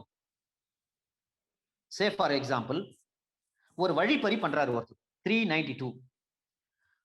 ஒரு கத்தியை காட்டி அச்சுறுத்தி பண்றாரு, வழி மறிச்சிருக்கிறார், மிரட்டி இருக்கிறார், உயிருக்கு அச்சுறுத்தல் ஏற்படுத்திருப்பார். அப்ப எந்தெந்த செக்ஷன்ல கேஸ் போடுவாங்க? சில நேரங்களில் திருடங்க திட்டி கூட இருப்பாங்க. வழிப்பறி பண்றவன் அசிங்கமா திட்டி பணத்தை கொடுக்க போறியா இல்லையான்ட்டு கத்தி காட்டி மிரட்டி இருப்பாங்க. அவ்வாறு இருக்கும் பட்சத்துல ஒரு 294B அசிங்கமாக திட்டுதல் ஐபிசில அண்டர் செக்ஷன் 294B. 294A கிடையாது சார். 294Aன்றது லாட்டரி வந்து தடை பண்ணப்பட்டது. லாட்டரிக்குன்னு தனியா மைனர் ஆக்ட் தனியா இருக்கு. ஒரு 294B. இந்த 294B ஐபிசி நடத்துறப்ப சொல்றேன். 294B பொறுத்தவரை ஒரு ஏ என்ற நபர் B பார்த்து அசிங்கமா திட்டார். அசிங்கமா திட்டினார்னு சொல்லி எழுதுனா அது நிக்காது, சார்ஜ் மேட் அவுட் ஆகாது. என்ன வார்த்தை சொல்லி திட்டினார்னு வரணும். அது மட்டுமல்ல, அவ்வாறு ஏ வந்து B வந்து அசிங்கமா திட்டாருன்னா இதனால் தேர்ட் பார்ட்டி சிக்கு வேடிக்கை பார்த்திருப்பான், இல்ல பொதுமக்கள் யாராவது அந்த வழியா போயிருப்பான், அவனுக்கு ஏதாவது மன ரீதியான காயம் ஏற்பட்டிருக்கணும். Mentally he would have been suffered. மன ரீதியாக அவன் பாதிக்கப்பட்டு இருந்திருக்க வேண்டும். அப்பதான் 294BA வந்து மேட் அவுட் ஆகும். ஜட்ஜ்மெண்ட் எல்லாம் இருக்கும். நான் ஐபிசி நடத்துறப்ப உங்களுக்கு ஜட்ஜ்மெண்ட் எல்லாம் சொல்றேன். நீங்க ட்ரையல் நடத்துறீங்கன்னா ட்ரையல் வந்து இதெல்லாம் தெரிஞ்சுங்க. எஃப்ஐஆர்ல போட்டு என்ன அசிங்கமா திட்டினார் தான் சொல்லியிருப்பாங்க. அந்த அசிங்கமா திட்டினார் என்ன வார்த்தை சொல்லி திட்டினார்னு வரணும். அதனால் மூன்றாவது நபருக்கு ஏதேனும் மனக்காயம் ஏற்பட்டதா என்று வர வேண்டும். அப்பதான் 294B ஐபிசி அந்த சார்ஜை மேட் அவுட் ஆகும்.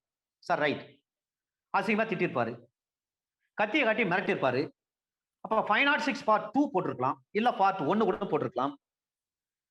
வழிப்பறி கொலை பண்ணிட்டார், 392 போடுறாரு. அது நைட் நேரத்துல பண்ணிட்டார். வழிப்பறி நைட்ல கத்தியை காட்டி அசிங்கமா திட்டி மிரட்டி அந்த பொருளை பறிச்சு எடுத்துட்டார். After sunrise before, after sunset before sunrise, சூரியன் அஸ்தமித்த பிறகு சூரியன் தோன்றுவதற்கு முன்பாக ஒரு சம்பவம் நடந்திருந்தால் அது இரவு நேரத்தில் நடந்ததாக பொருள். After sunset before sunrise. அப்ப 392ல பாத்தீங்கன்னா அக்ரவேட்டட் ஃபார்ம். அது சூரியன் மறைஞ்ச பிறகு சூரியன் உதிப்பதற்குள்ளாக ஒருத்தர் வந்து வழிப்பறி பண்றாருன்னு சொன்னா அக்ரவேட் ஃபார்ம், தண்டனை அதிகம், 14 வருஷத்துக்கு மேல. அது ஒரு 14 வருஷம் வச்சுங்க. வழி மறிச்சார் இல்லைங்களா, அதுக்கு ஒரு மாசம் வச்சு. அசிங்கமா திட்டினார், அதுக்கு ஒரு 2 மாசம். கத்தியை காட்டி மிரட்டினார், 506 பார்ட் 2 அல்லது 506 பார்ட் 1 ஐபிசியே போட்டிருக்காங்க, அதுக்கு ஒரு வருஷம். அப்ப கூட்டி எல்லாத்தையும் கூட்டி பார்த்தீங்கன்னா ஒரு 15 வருஷம் 2 மாசம் வருதுன்னு வச்சுங்க. இப்ப 15 வருஷம் 2 மாசத்தையும் இப்படிப்பட்ட ஒரு தண்டனை வந்து அடுத்தடுத்து நீங்க அனுபவிக்கணும்னு சொல்லிட்டா, இப்ப கான்சிக்யூட்டிவ் வருது இல்லைங்களா, அடுத்தடுத்து அனுபவிக்கணும்னு சொல்லிட்டா 15 வருஷம் 2 மாசம் வரலி அந்த அக்யூஸ்ட் வந்து சிறை தண்டனை அனுபவிக்க வேண்டுமா? இதான் கேள்வி. கான்சிக்யூட்டிவ் என்று சொன்னால் அந்த தண்டனையின் கூட்டுத்தொகை 14 ஆண்டுகளை தாண்டக்கூடாது. மிக முக்கியமான பாயிண்ட். ஒரு குற்றம் சுமத்தப்பட்டவருக்கு குற்றம் நிரூபிக்கப்பட்டு விட்டது. அப்ப அவர் குற்றவாளின்னு அறிவிக்கிறாங்க. அவருக்கு தண்டனை கான்சிக்யூட்டிவ் தண்டனைன்னு சொல்லிட்டாங்கன்னா 14 வருஷத்தை தாண்டக்கூடாது. இதே இந்த 14 பற்றி சிஆர்பிசில இன்னொரு இடத்துல சொல்றாங்க, 14 வருஷம் இருந்தாவே போதும், அவருக்கு ஆயுள் தண்டனை தான், இல்ல விடுதலை தான் அப்படின்ற ஒரு விஷயத்தையும் சொல்லியிருக்காங்க. ராஜீவ்காந்தி அசாசினேஷன் கேஸ்ல வந்து அதையெல்லாம் எடுத்து பேசியிருக்கிறாங்க. அது ஒரு கால்குலேஷன் பர்பஸ் தான், வேற ஒண்ணும் கிடையாது. அதை நான் பிறகு சொல்றேன் உங்களுக்கு. அடுத்தது, ஒரு ஜட்ஜிக்குள்ள பவர்னு 2 மடங்கை தாண்டக்கூடாது. 31ல தான் சொல்றாங்க அந்த விஷயத்தை. ஒரு ஜட்ஜிக்குள்ள பவர் 2 மடங்கு தாண்டக்கூடாது. இதை இன்டர்வியூல கண்டிப்பா கேள்வி கேட்பாங்க சார். ஒரு மேஜிஸ்ட்ரேட்னா அதிகபட்சம் 3 வருஷம் சிறை தண்டனை, அதிகபட்சம் 10,000 வரையிலும் ஃபைன் போட முடியும். அப்படிப்பட்ட மேஜிஸ்ட்ரேட் நினைச்சாருன்னா 6 வருஷம் வரையிலும் தண்டனை கொடுக்கலாம். சிஆர்பிசி அதற்கு அனுமதி கொடுக்கிறது. அப்ப ஒரு ஜுடிஷியல் மேஜிஸ்ட்ரேட்டுக்கு இவ்வளவு பவர் கொடுத்தது யார்? அது சிஆர்பிசியில் எந்த சட்ட பிரிவில் சொல்லப்பட்டிருக்கிறது அப்படின்னு இன்டர்வியூல கேள்வி கேட்டாங்கன்னா யாராவது பதில் சொல்ல முடியல சார் நம்ம குரூப்ல உள்ளவங்க? ஏன்னா இது மாதிரி முக்கியமான விஷயத்துல தான் கேள்வி கேட்கறாங்க இன்டர்வியூல. நமக்கெல்லாம் தெரிஞ்சதுன்னா ஒரு ஜேஎம்னா ஒரு 3 மாசம் 3 வருஷம் தண்டனை, அதிகபட்சம் 10,000 வரையிலும் ஃபைன் போடுவாரு. அதான் நமக்கு தெரிஞ்சது. ஆனா அதே ஜேஎம் நினைச்சா 6 வருஷம் வரையிலும் தண்டனை கொடுக்கலாம். அப்ப சிஆர்பிசில எந்த செக்ஷன்ல எந்த இடத்துல சொல்லப்பட்டிருக்கிறது? Under section 31 2B. Subsection 2 B. proviso B. அப்படித்தான் சொல்லணும். Under section 31 subsection 2 provisoல B.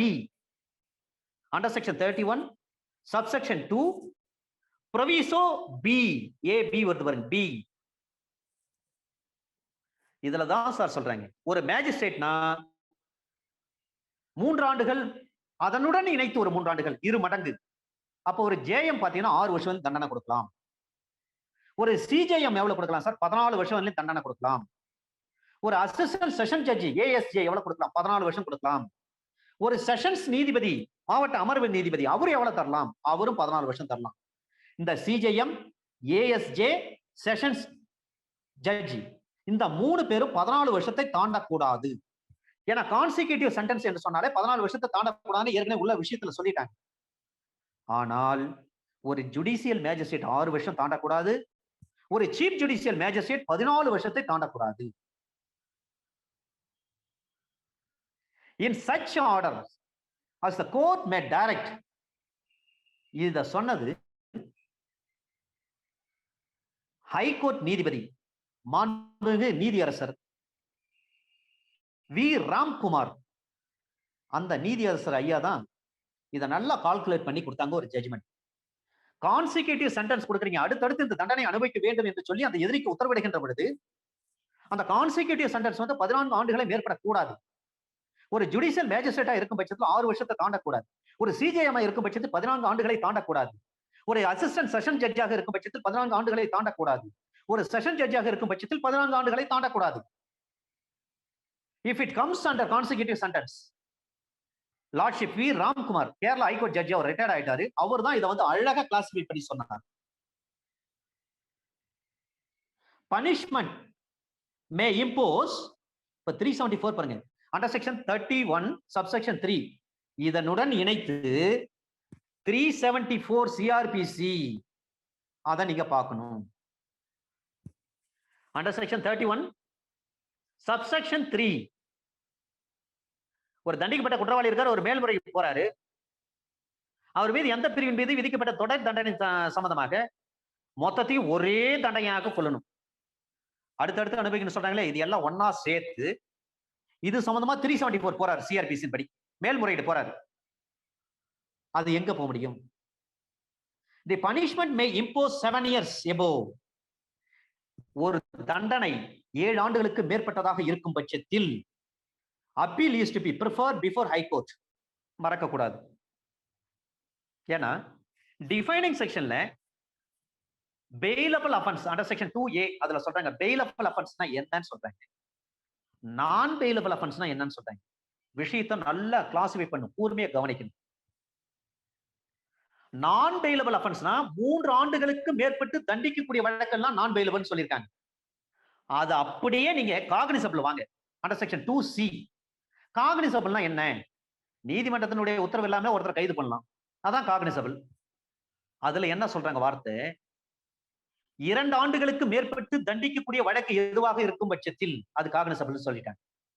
Fail நான் பெயிலபிள்ல என்ன சொல்றாங்க, நான் பெயிலபிள்ல குற்றம் செய்த நபர் அந்த குற்றத்தினுடைய தண்டனை 3 ஆண்டுகளுக்கு மேற்பட்டு தண்டனை விதிக்கக்கூடிய குற்றமாக இருக்கும் பட்சத்தில் அது நான் பெயிலபிள் சொல்றாங்க. காக்னிசபிள்ல பாத்தீங்கன்னா 2 ஆண்டுகளுக்கு மேற்பட்டு இருந்தா காக்னிசபிள். சம்மன் கேஸ்க்கு வாங்க, சம்மன் கேஸ்ல பாத்தீங்கன்னா அதுல என்ன சொல்றாங்கன்னா 2 வருஷம் வரலையும் சின்ன சின்ன வித்தியாசங்களை வேறுபடுத்தி அழகா காட்டியிருக்காங்க. அப்ப சட்டம் இயற்றியவர்கள் எந்த அளவுக்கு சிந்திச்சிருக்காங்க, அவருடைய உழைப்பை எந்த அளவுக்கு போட்டிருக்காங்க கண்டிப்பா தெரியும். அதனால்தான் இந்த நுணுக்கமான விஷயங்கள் லாஸ்ட் 2 DJ கொஸ்டின் எடுத்துப்பாங்க. எடுத்துக்காட்டுல நிறைய கேட்டிருக்காங்க. ஐபிசில இல்லுஸ்ட்ரேஷன் கேட்டிருக்காங்க, எக்ஸ்பிளனேஷன் கேட்டிருக்காங்க, இன்கிரீடியன்ஸ் கேட்டிருக்காங்க. அதனால தான் நான் சொல்லுவேன், law can be understood by means of illustration. சட்டத்தை எவ்வாறு புரிந்து கொள்ள வேண்டும் என்று சொன்னால் can be understood by means of illustration. எடுத்துக்காட்ட படிச்சா உங்களுக்கு புரிஞ்சிடும் சார். நீங்க டிரான்ஸ்ஃபர் ஆஃப் ப்ராப்பர்ட்டி ஆக்ட் படிக்கிறீங்க, அதை கூட விடுங்க. இந்தியன் கான்ட்ராக்ட் ஆக்ட் படிக்கிறீங்க, நிறைய நீங்க ஆக்ட படிச்சு பாருங்க, செக்ஷன் படிச்சு பாருங்க, புரியாது. ஆனால் எடுத்துக்காட்ட படிச்சுட்டு செக்ஷனுக்குள்ள போங்க, ஈஸியா அண்டர்ஸ்டாண்ட் ஆகும். அதனால தான் சொல்றேன், law can be understood by means of illustration. Criminal side வந்தீங்கன்னா 4 பாயிண்ட்ஸ் ஆஃப் கிரிமினல் லான்னு சொல்லுவாங்க. மென்ஸ் ரியா, ஆக்டர்ஸ் ரியா இருக்கா, ப்ரிப்பர் இருக்கா, ப்ரிப்பரேஷன், அட்டெம்ப்ட் இருக்கா, கமிஷன் ஆஃபன் டன் ஆயிருக்கான்னு பார்க்கணும். இந்த 4 பாயிண்ட்ஸ் வரும், இதுதான் கிரிமினல். ஆனா இதே ஐபிஎஸ்ல சில இடங்கள்ல வந்து preparation is alone, mere preparation alone can be punished. preparation இருந்தாவே அஃபென்ஸ், அரசுக்கு எதிராகவோ இல்ல நீங்க நைட்ல வந்து வழிப்பறி கொலை அடிக்க போறீங்க, அந்த மாதிரி நேரத்துல ப்ரிப்பேர் இருந்தாவே போதும். அந்த மாதிரி நிறைய இடங்கள்ல சொல்லியிருக்காங்க. இந்த ப்ரிப்பரேஷன் மட்டும்தான் இருந்தாலே குற்றம் என்று சொல்லி ஐபிஎஸ்ல எந்தெந்த சட்டப்பிரிவில் சொல்லப்பட்டிருக்கிறது அப்படின்ற கேள்வி எல்லாம் இன்டர்வியூல கேட்டிருக்காங்க சார். 120B இதெல்லாம் நம்ம படிக்கணும். ரைட். சப்செக்ஷன் 3 இதனுடன் இணைத்து அண்டர் செக்ஷன் 374 சிஆர்பிசியும் நீங்க பார்க்கணும். அந்த 371 சிஆர்பிசில என்ன சொல்றாங்கன்னா, 7 ஆண்டுகளுக்கு மேற்பட்டு தண்டிச்சுட்டாங்க. 8 வருஷமோ 9 வருஷமோ அல்லது 7 வருஷமோ தண்டிச்சுட்டாங்க, 10 வருஷமோ தண்டிச்சுட்டாங்க. இவ்வாறு தண்டனை அடைந்த அந்த குற்றவாளி அப்பீல் எங்க போக முடியும்? ஹைகோர்ட்டுக்கு தான் போக முடியும். Appeal is to be prepared before high court.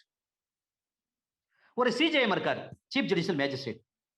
அவர் ஒரு கான்சிக்யூட்டிவ் சென்டென்ஸ் கொடுத்தார் 7 வருஷத்துக்கு மேல. அப்ப அவர் எங்க அப்பீல் போக முடியும்? அவரும் ஹைகோர்ட்டுக்கு தான் போக முடியும் சார், சிஜேஎம்.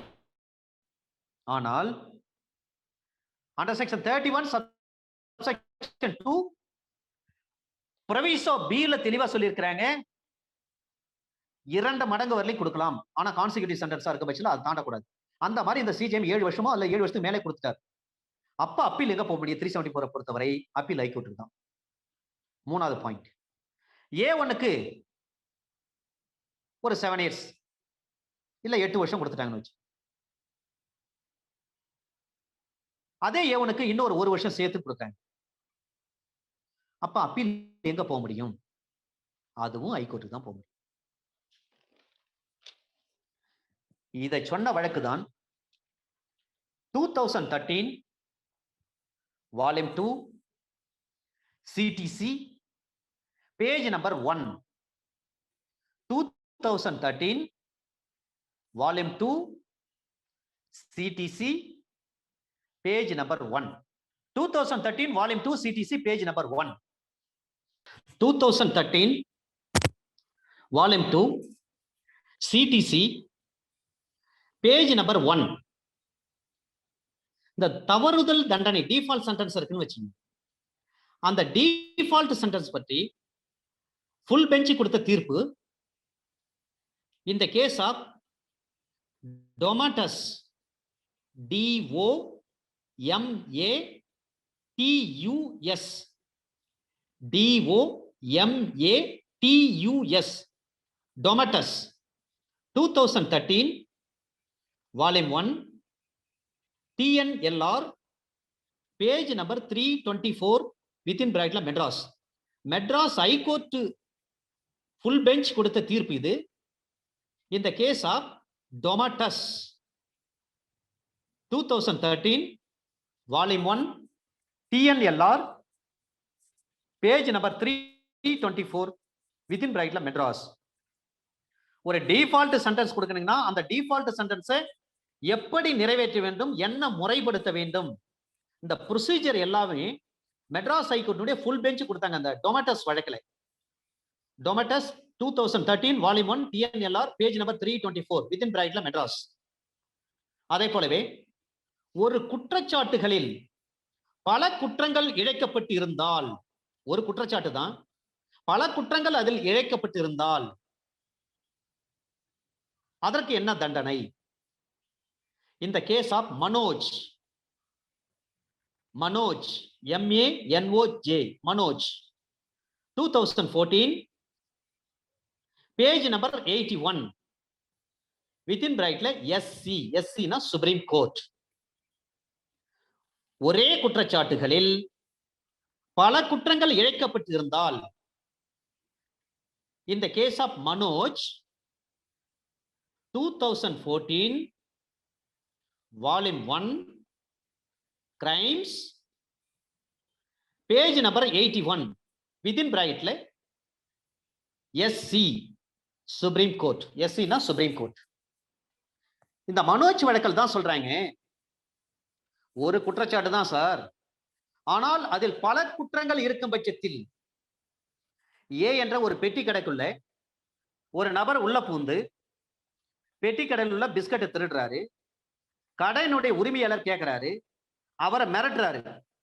மிரட்டிட்டு அந்த பிஸ்கட்டை எடுத்துட்டு வெளியில வரப்ப சொல்றாரு, இத பற்றி வெளியில யார்ட்டையா சொன்னா இந்த திருட்டை பற்றி உன்னை கொன்னே விடுன்னு சொல்லி மிரட்டுறாரு. ஆக கடைக்குள் நுழைவது ஒரு குற்றம், கிரிமினல் ட்ரெஸ்பாஸ். அவரை அசிங்கமாக திட்டியது, அந்த கடையில் உள்ள பொருளை திருடியது, பிறகு அந்த கடைக்காரரையே மிரட்டுவது, கொலை மிரட்டல் விடுது. அந்த கடைக்காரருக்கு இவர் இந்த திருடர் என்ன பண்றாருன்னா கொலை மிரட்டல் விடுறார். ஆக ஒரு சம்பவம், ஒரே ஒரு குற்றச்சாட்டு தான், அதுல பல குற்றங்கள் இருக்கிறது. அவ்வாறு இருக்கும் பட்சத்தில் கான்சிக்யூட்டிவ் சென்டென்ஸ் கொடுக்க முடியுமா அல்லது கன்கரண்ட் சென்டென்ஸ் கொடுக்க முடியுமா? இதுதான் கேள்வி. சுப்ரீம் கோர்ட் இந்த வழக்கில் சொல்றாங்க, மனோஜ் வழக்கில் 2014 volume 1 crimes page number 81 supreme court இந்த வழக்கில் சொல்றாங்க, கன்கரண்ட் சென்டென்ஸ் தான் சார் கொடுக்கணும், கான்சிக்யூட்டிவ் கொடுக்க கூடாது. ஏனென்று சொன்னால் எந்த ஒரு சென்டென்ஸாக இருக்கும் பட்சத்தில் தீர்ப்புல எதுவுமே சொல்லலன்னு சொன்னா கான்சிக்யூட்டிவ், அந்த கான்சிக்யூட்டிவ் சென்டென்ஸா இருக்கும் பட்சத்தில் 14 வருஷத்தை தாண்டக்கூடாது. நம்ம ஏற்கனவே பார்த்துட்டோம். ஆனால் ஒரே குற்றச்சாட்டுகளில் பல குற்றங்கள் இழைக்கப்பட்டிருந்தால் அதை எல்லாவற்றையும் இணைத்து கன்கரன்ஸா கொடுங்க. எல்லா தண்டனை ஒன்னா சேர்த்து ஏக காலத்தில் அனுபவிக்க வேண்டும் என்றுதான் தீர்ப்பு எழுத வேண்டும். அடுத்தடுத்து அனுபவிக்கணும் அப்படின்னு தீர்ப்பு கொடுக்க கூடாது. இதை சுப்ரீம் கோர்ட் சொல்லியிருக்காங்க. ஒரே குற்றச்சாட்டுகளில் பல குற்றங்கள் இழைக்கப்பட்டு இருந்தால் கன்கரண்ட் சென்டென்ஸ் தான் can be passed. Manoj 2014 volume 1 crimes page number 81 supreme court. சரிங்க, A1 என்ன பண்றாரு, தஞ்சாவூர்ல இருக்காரு, அவருக்கு 2 வருஷம் தண்டனை கொடுத்துட்டாங்க. அப்ப 427 சிஆர்பிசி படி 427 சிஆர்பிசி எதை பற்றி பேசுகிறது? ஏனென்று சொன்னால் அதை தெரிஞ்சாதானே நமக்கு புரியும். ஏற்கனவே மற்றொரு குற்றத்திற்காக தண்டிக்கப்பட்ட குற்றவாளிக்கு தண்டனை அளித்தல் 427. ஏற்கனவே ஒரு குற்றம் பண்ணியிருப்பாரு, ஜெயில இருந்துட்டே இருப்பாரு.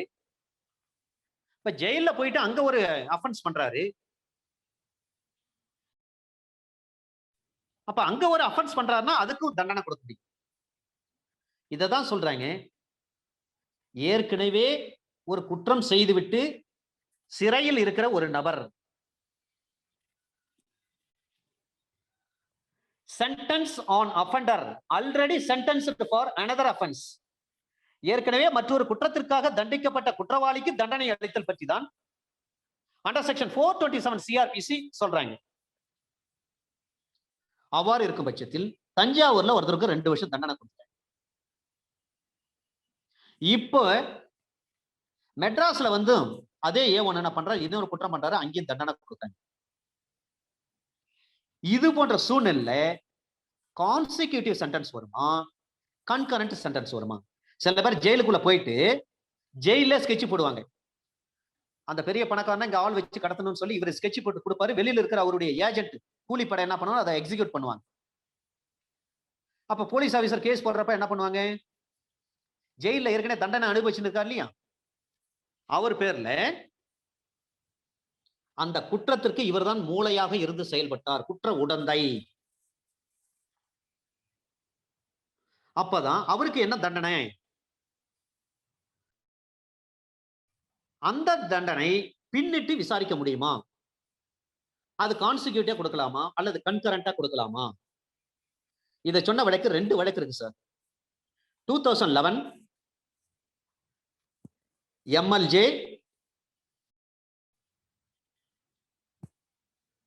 வால்யூம் 4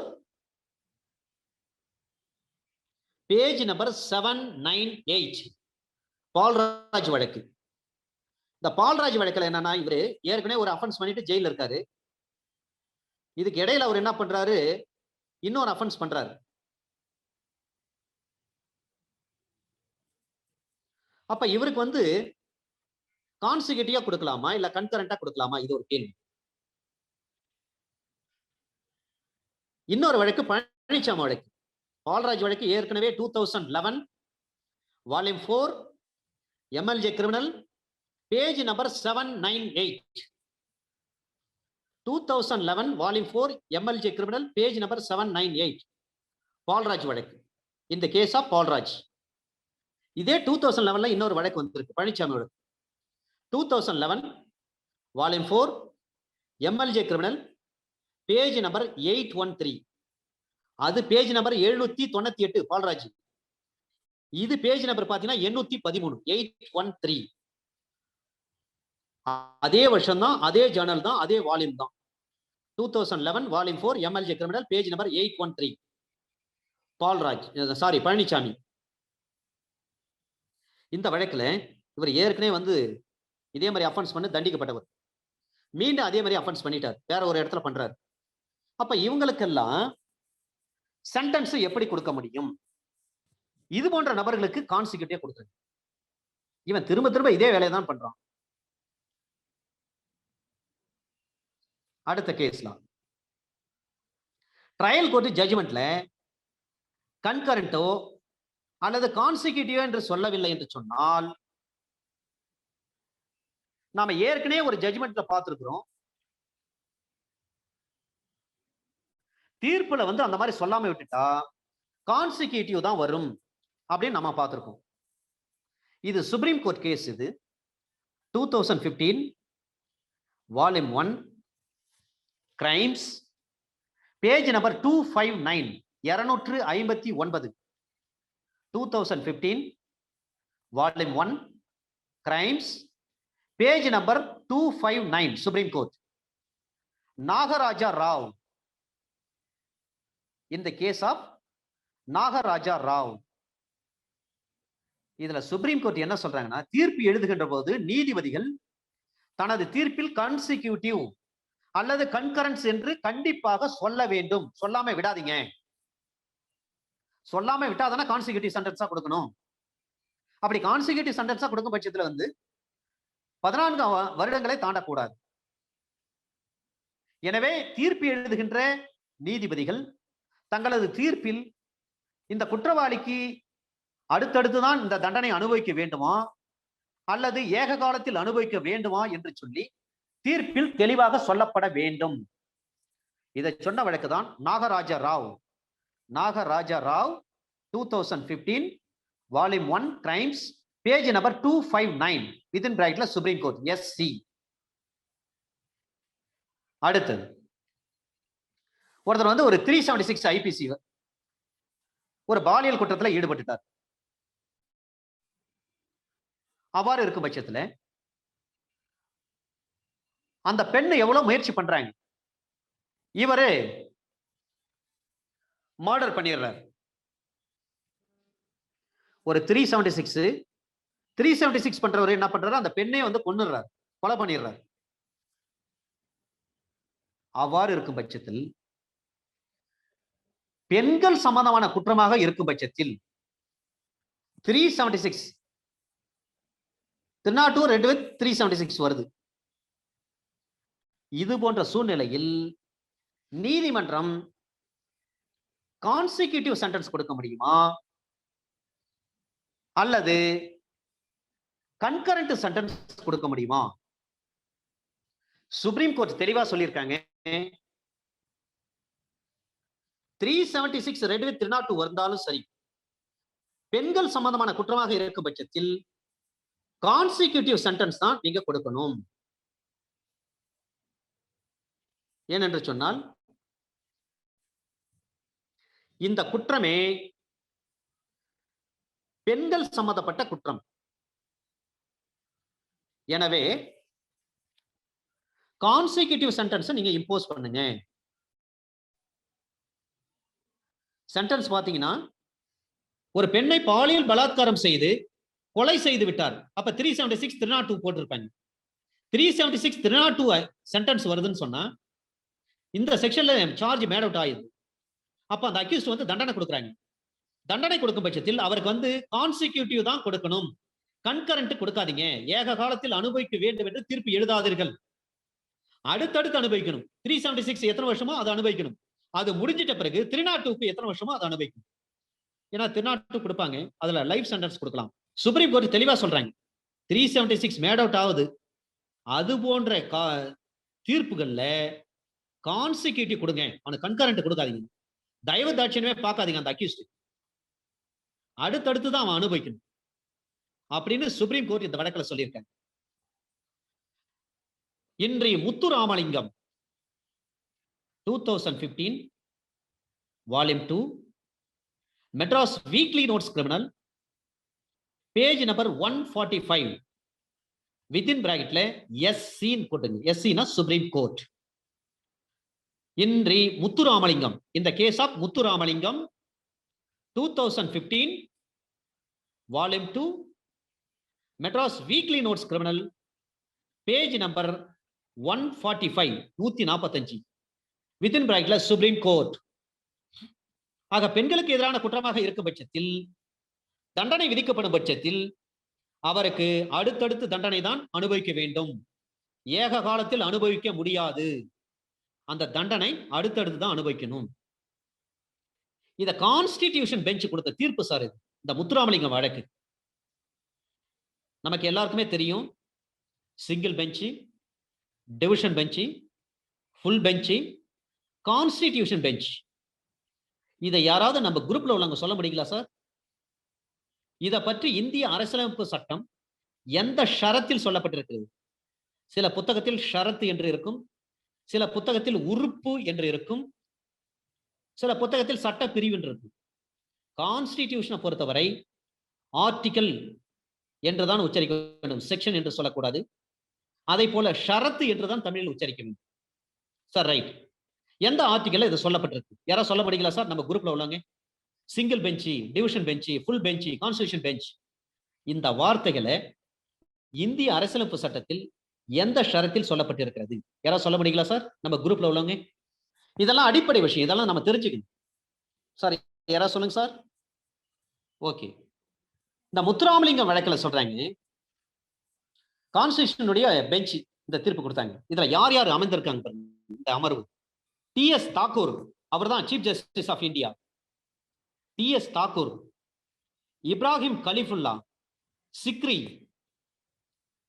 பாப்டே, இப்ப சீஃப் ஜஸ்டிஸா இருந்தார் பாப்டே, ஜஸ்டிஸ் பானுமதி அம்மா. இந்த தீர்ப்பு, இந்த ஃபுல் பெஞ்ச் என்ன சொல்றாங்கன்னா, 2015 ஒரு ஜட்ஜ்மெண்ட், அது நாகராஜராவ் ஜட்ஜ்மெண்ட். அதே 2015 முத்துராமலிங்க ஜட்ஜ்மெண்ட். அதன் பிறகு இந்த ஜட்ஜ்மெண்ட் வந்து ஃபுல் பெஞ்ச், கான்ஸ்டிடியூஷன் பெஞ்ச் சொல்றாங்க. ஃபுல் பெஞ்ச் கிடையாது, constitution bench. TS. Thakur, Ibrahim Kalifulla, Sikri, Bobde, lordship Banumathi அம்மா, இந்த 5 நீதிபதிகள் இவங்க என்ன சொல்றாங்கன்னா, நீங்க கான்சிக்யூட்டிவ் கொடுக்காதீங்க, கன்கரண்ட் கொடுங்கன்னு சொல்றாங்க. முத்துராமலிங்க கேஸ்ல 2015 வந்து சுப்ரீம் கோர்ட் என்ன சொல்லியிருக்காங்கன்னா, கான்சிக்யூட்டிவ் கொடுங்கன்னு சொல்லிட்டாங்க. அடுத்த வருஷம் 2016 சுப்ரீம் கோர்ட்டுடைய கான்ஸ்டிடியூஷன் பெஞ்ச் சொல்றாங்க, கான்சிக்யூட்டிவ் கொடுக்காதீங்க, கன்கரண்டே போதும், ஏக காலத்தில் அனுபவிச்சாலே போதும். 2016 volume 2 Madras weekly notes criminal page number 489 concurrent தான் வரும் அப்படின்ட்டு ஃபுல் பெஞ்ச் சொல்லிட்டாங்க. இப்ப இந்தியா முழுவதும் கான்சிக்யூட்டிவ் சென்டென்ஸ் கொடுக்க முடியாது. இதுதான் இந்த தீர்ப்பினுடைய சாராம்சம். The essence of this case law 2016 volume 2 Madras Weekly Notes Criminal page number 489. இந்த தீர்ப்புல சொல்றாங்க கான்ஸ்டிடியூஷன் பெஞ்ச் இனி கான்சிக்யூட்டிவ் சென்டென்ஸே கிடையாது, கன்கரண்ட் சென்டென்ஸ் தான் வரும். ஃபுல் பெஞ்ச் சொல்லிட்டாங்க, மாற்றமே கிடையாது. ரைட். அண்டர் செக்ஷன் 35 CRPC, இந்த 35 CRPC 326 CRPC யோட இணைச்சு பார்க்கணும். அண்டர் செக்ஷன் 35 CRPC 326 CRPC யோட இணைத்து பார்க்க வேண்டும். 326 CRPC எதை பற்றி பேசுகிறது? இதை யாராவது சொல்ல முடியுங்களா? ஏனென்று சொன்னால் அதையும் நாம தெரிந்து கொள்ள வேண்டும். அதை தெரிஞ்சுக்கின்னு நம்ம உள்ள போனாதான் நல்லா இருக்கும். ஒரு நீதிபதி ஒரு கேஸை விசாரிக்கிறாரு, பாதி வரல விசாரிச்சிருக்காரு, அதுக்குள்ளே அவருக்கு டிரான்ஸ்பர் வந்து போச்சு. அந்த நீதிபதி வேற ஒரு கோர்ட்டுக்கு போயிட்டாங்க. இப்போ புது நீதிபதி வராங்க, அவங்க அந்த கேஸை வந்து மீதி பகுதியளவு வந்து விசாரிக்க முடியுமா? இதுதான் கேள்வி. இதைத்தான் சொல்கிறது under section 326 conviction or commitment. Conviction or commitment on evidence partly recorded by one magistrate and partly by another. ஒரு பகுதி ஒரு நீதிபதியாலும் மற்றொரு பகுதி ஒரு நீதிபதியாலும் பதிவு செய்யப்பட்ட சாட்சியத்தின் பேரில் தண்டித்தல். ஒரு கேஸை விசாரிக்கிறாரு ஒரு நீதிபதி, விசாரிச்சுட்டு இருக்கப்ப பாதியிலே அவருக்கு டிரான்ஸ்பர் வந்து போச்சு. டிரான்ஸ்பர் வந்த பிறகு அவர் என்ன பண்ணா, அந்த கேஸ் அப்படியே வச்சுட்டு என்ன பண்ணார், வேற கோர்ட் போய் ஜாயின் பண்ணிட்டாரு. புது நீதிபதி வந்து ஜாயின் பண்றாரு. ஏற்கனவே விசாரித்து பாதியிலே வந்து நிலுவையில் இருக்கு அந்த கேஸ் வந்து, அது சம்பந்தமா அந்த டெபாசிஷன் அடிப்படையில, சாட்சியத்தின் அடிப்படையில புதிதாக வந்த நீதிபதி தண்டனை வழங்கப்பட முடியுமா, அல்லது மேல் விசாரணை ஏதாவது செய்ய முடியுமா, கமிட்மெண்ட் ஏதாவது பண்ண முடியுமா? இதுதான் அண்டர் செக்ஷன் 326 CRPC சொல்றாங்க. இப்ப 35 CRPC எதை பற்றி பேசுகிறது அதை நாம் பார்த்தலாம். இதுக்கு முன்னாடி சில கேஸ் லாஸ் நம்ம பார்த்தோம். என்னன்னா, புதுசா ஒரு ஜட்ஜி வராரு, இதே எஸ்டிசி கேஸ்ன்னு சொன்னா டி நோவா ட்ரையல் தான் நடத்தணும். எஸ்டிசினா சம்மரி ட்ரையல் கேஸ், சம்மன். அப்ப அவர் வந்து என்ன செய்யணும், டி நோவா ட்ரையல் தான் நடத்தணும், புதுசா தான் விசாரிக்கணும். ஏற்கனவே 4 சாட்சி விசாரிச்சிருந்தாலும் அந்த 4 சாட்சிகளை மீண்டும் சம்மன் போட்டு மீண்டும் அவங்களை விசாரிக்கணும். ஏன்னா அது வந்து எஸ்டிசி கேஸ். அப்ப டினோவா ட்ரையல் தான் பொருந்தும். இப்ப இந்த டினோவா என்று சொன்னால் Indian evidence act under section 167 உங்களுக்கு ஞாபகம் வரணும். Under section 167 of the Indian evidence act 1872 அங்கேயும் டினோவா பற்றி பேசியிருப்பார்கள். ஏனென்று சொன்னால் ஒரு வழக்கிற்கு தேவையான சாட்சியை, முக்கியமான சாட்சி, அவர் தான் பிரைம் விட்னஸா இருப்பார், பிரைம் எவிடன்ஸ்.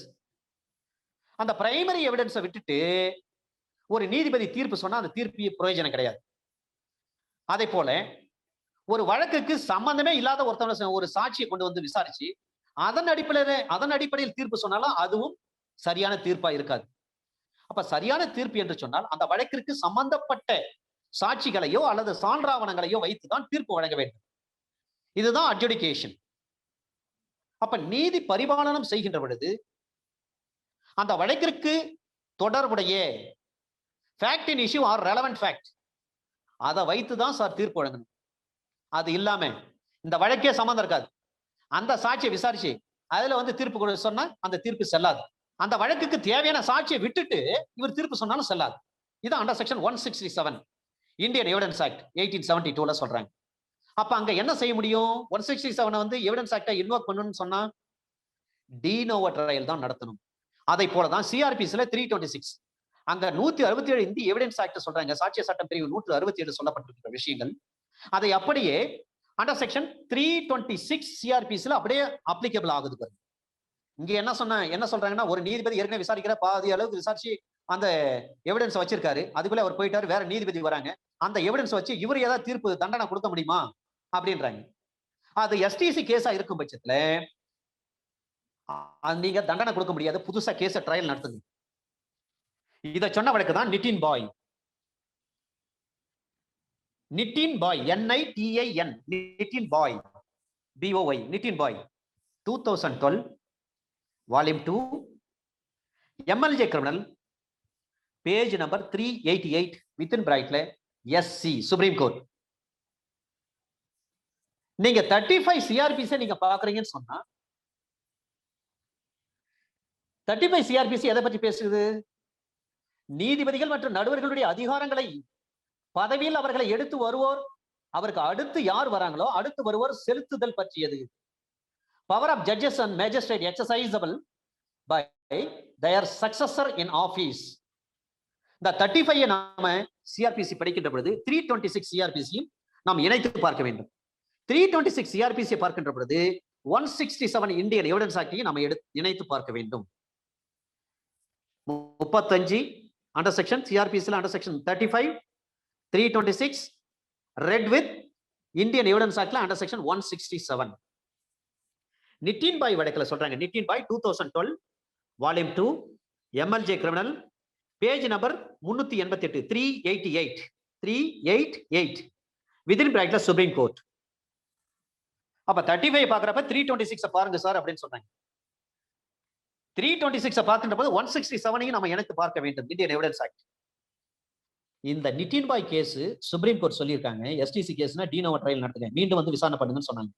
இதே சுப்ரீம் கோர்ட் அடுத்த கேஸ்ல சொல்றாங்க, இந்த தீர்ப்பு வந்தது 2012 வருஷம், volume 2, MLJ criminal, page number 388, supreme court.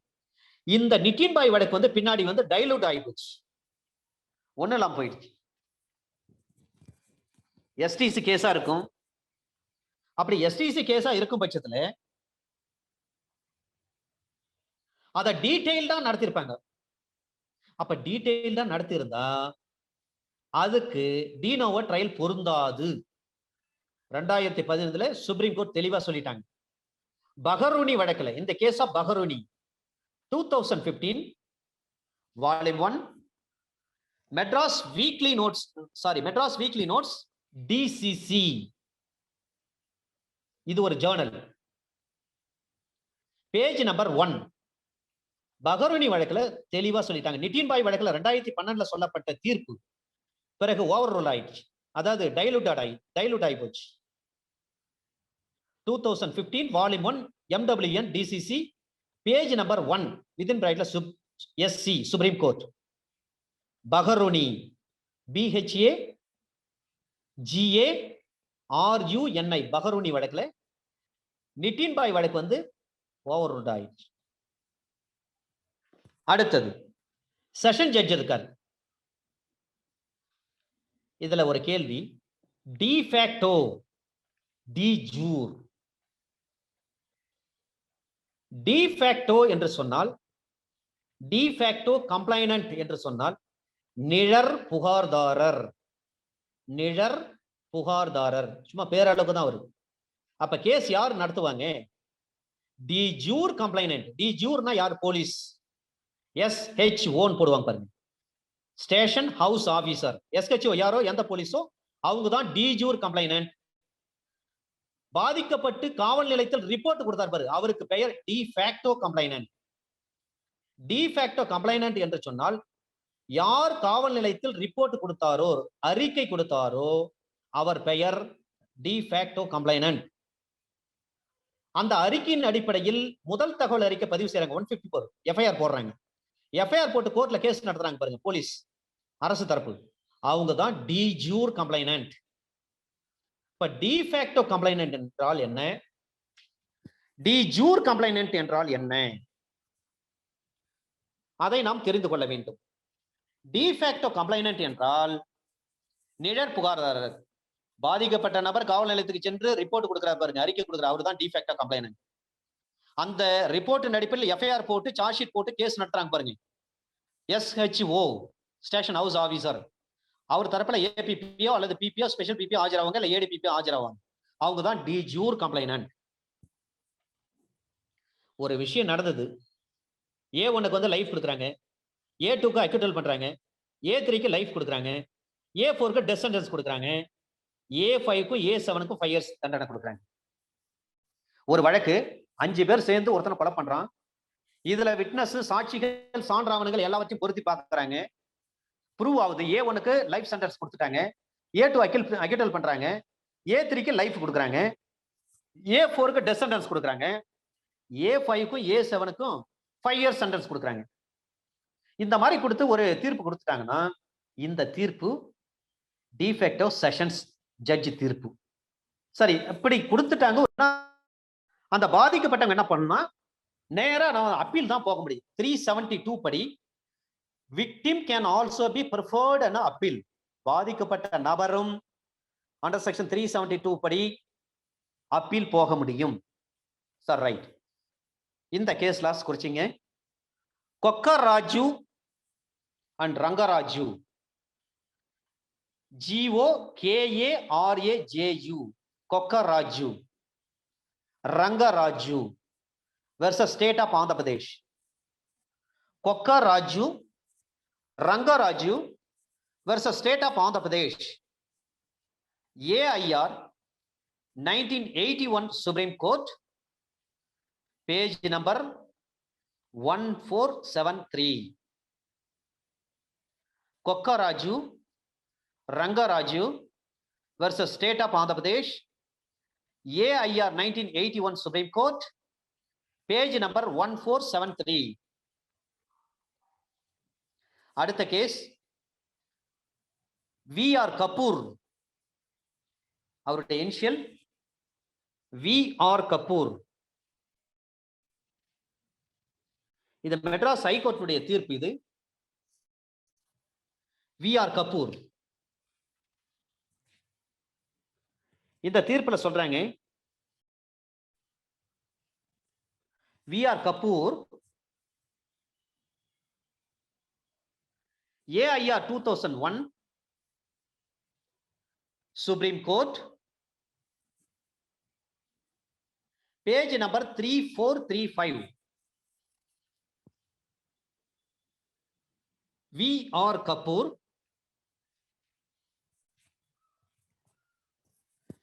VR Kapoor versus state of Tamil Nadu. AIR 2001 Supreme Court, page number 3435. VR Kapoor versus state of Tamil Nadu. AIR 2001 Supreme Court, page number 3435. இதுல ஒரு தீர்ப்பு கொடுத்து முடிச்சிட்டாங்கன்னா இதில் தான் சொல்றாங்க ஃபேக்டம் பேலட். நடந்ததுதான். ஃபேக்டம் பேலட்னா என்ன? நடந்ததுதான். இதுல இன்னும் ஒரு சில கேஸ் லாஸ் எல்லாம் இருக்கு, இன்ட்ரெஸ்டிங்கான கேஸ் லாஸ் எல்லாம் இருக்கு. அந்த கேஸ் லாஸை நாம ஒரு சிலது பார்த்தோம். இப்போ இந்த டிஃபால்ட் சென்டென்ஸ்க்கு ஒரு கேஸ் லாஸ். அபராதம் செலுத்த தவறுனா அதுக்கு டிஃபால்ட் சென்டென்ஸ் கொடுக்குறோம். அந்த சென்டென்ஸ் கன்கரண்டா தான் இருக்கணும். ஏற்கனவே ஒரு ஜட்ஜ்மெண்ட் சொல்லிட்டேன். இந்த ஜட்ஜ்மெண்ட்டும் கொஞ்சம் முக்கியமான judgment. 1944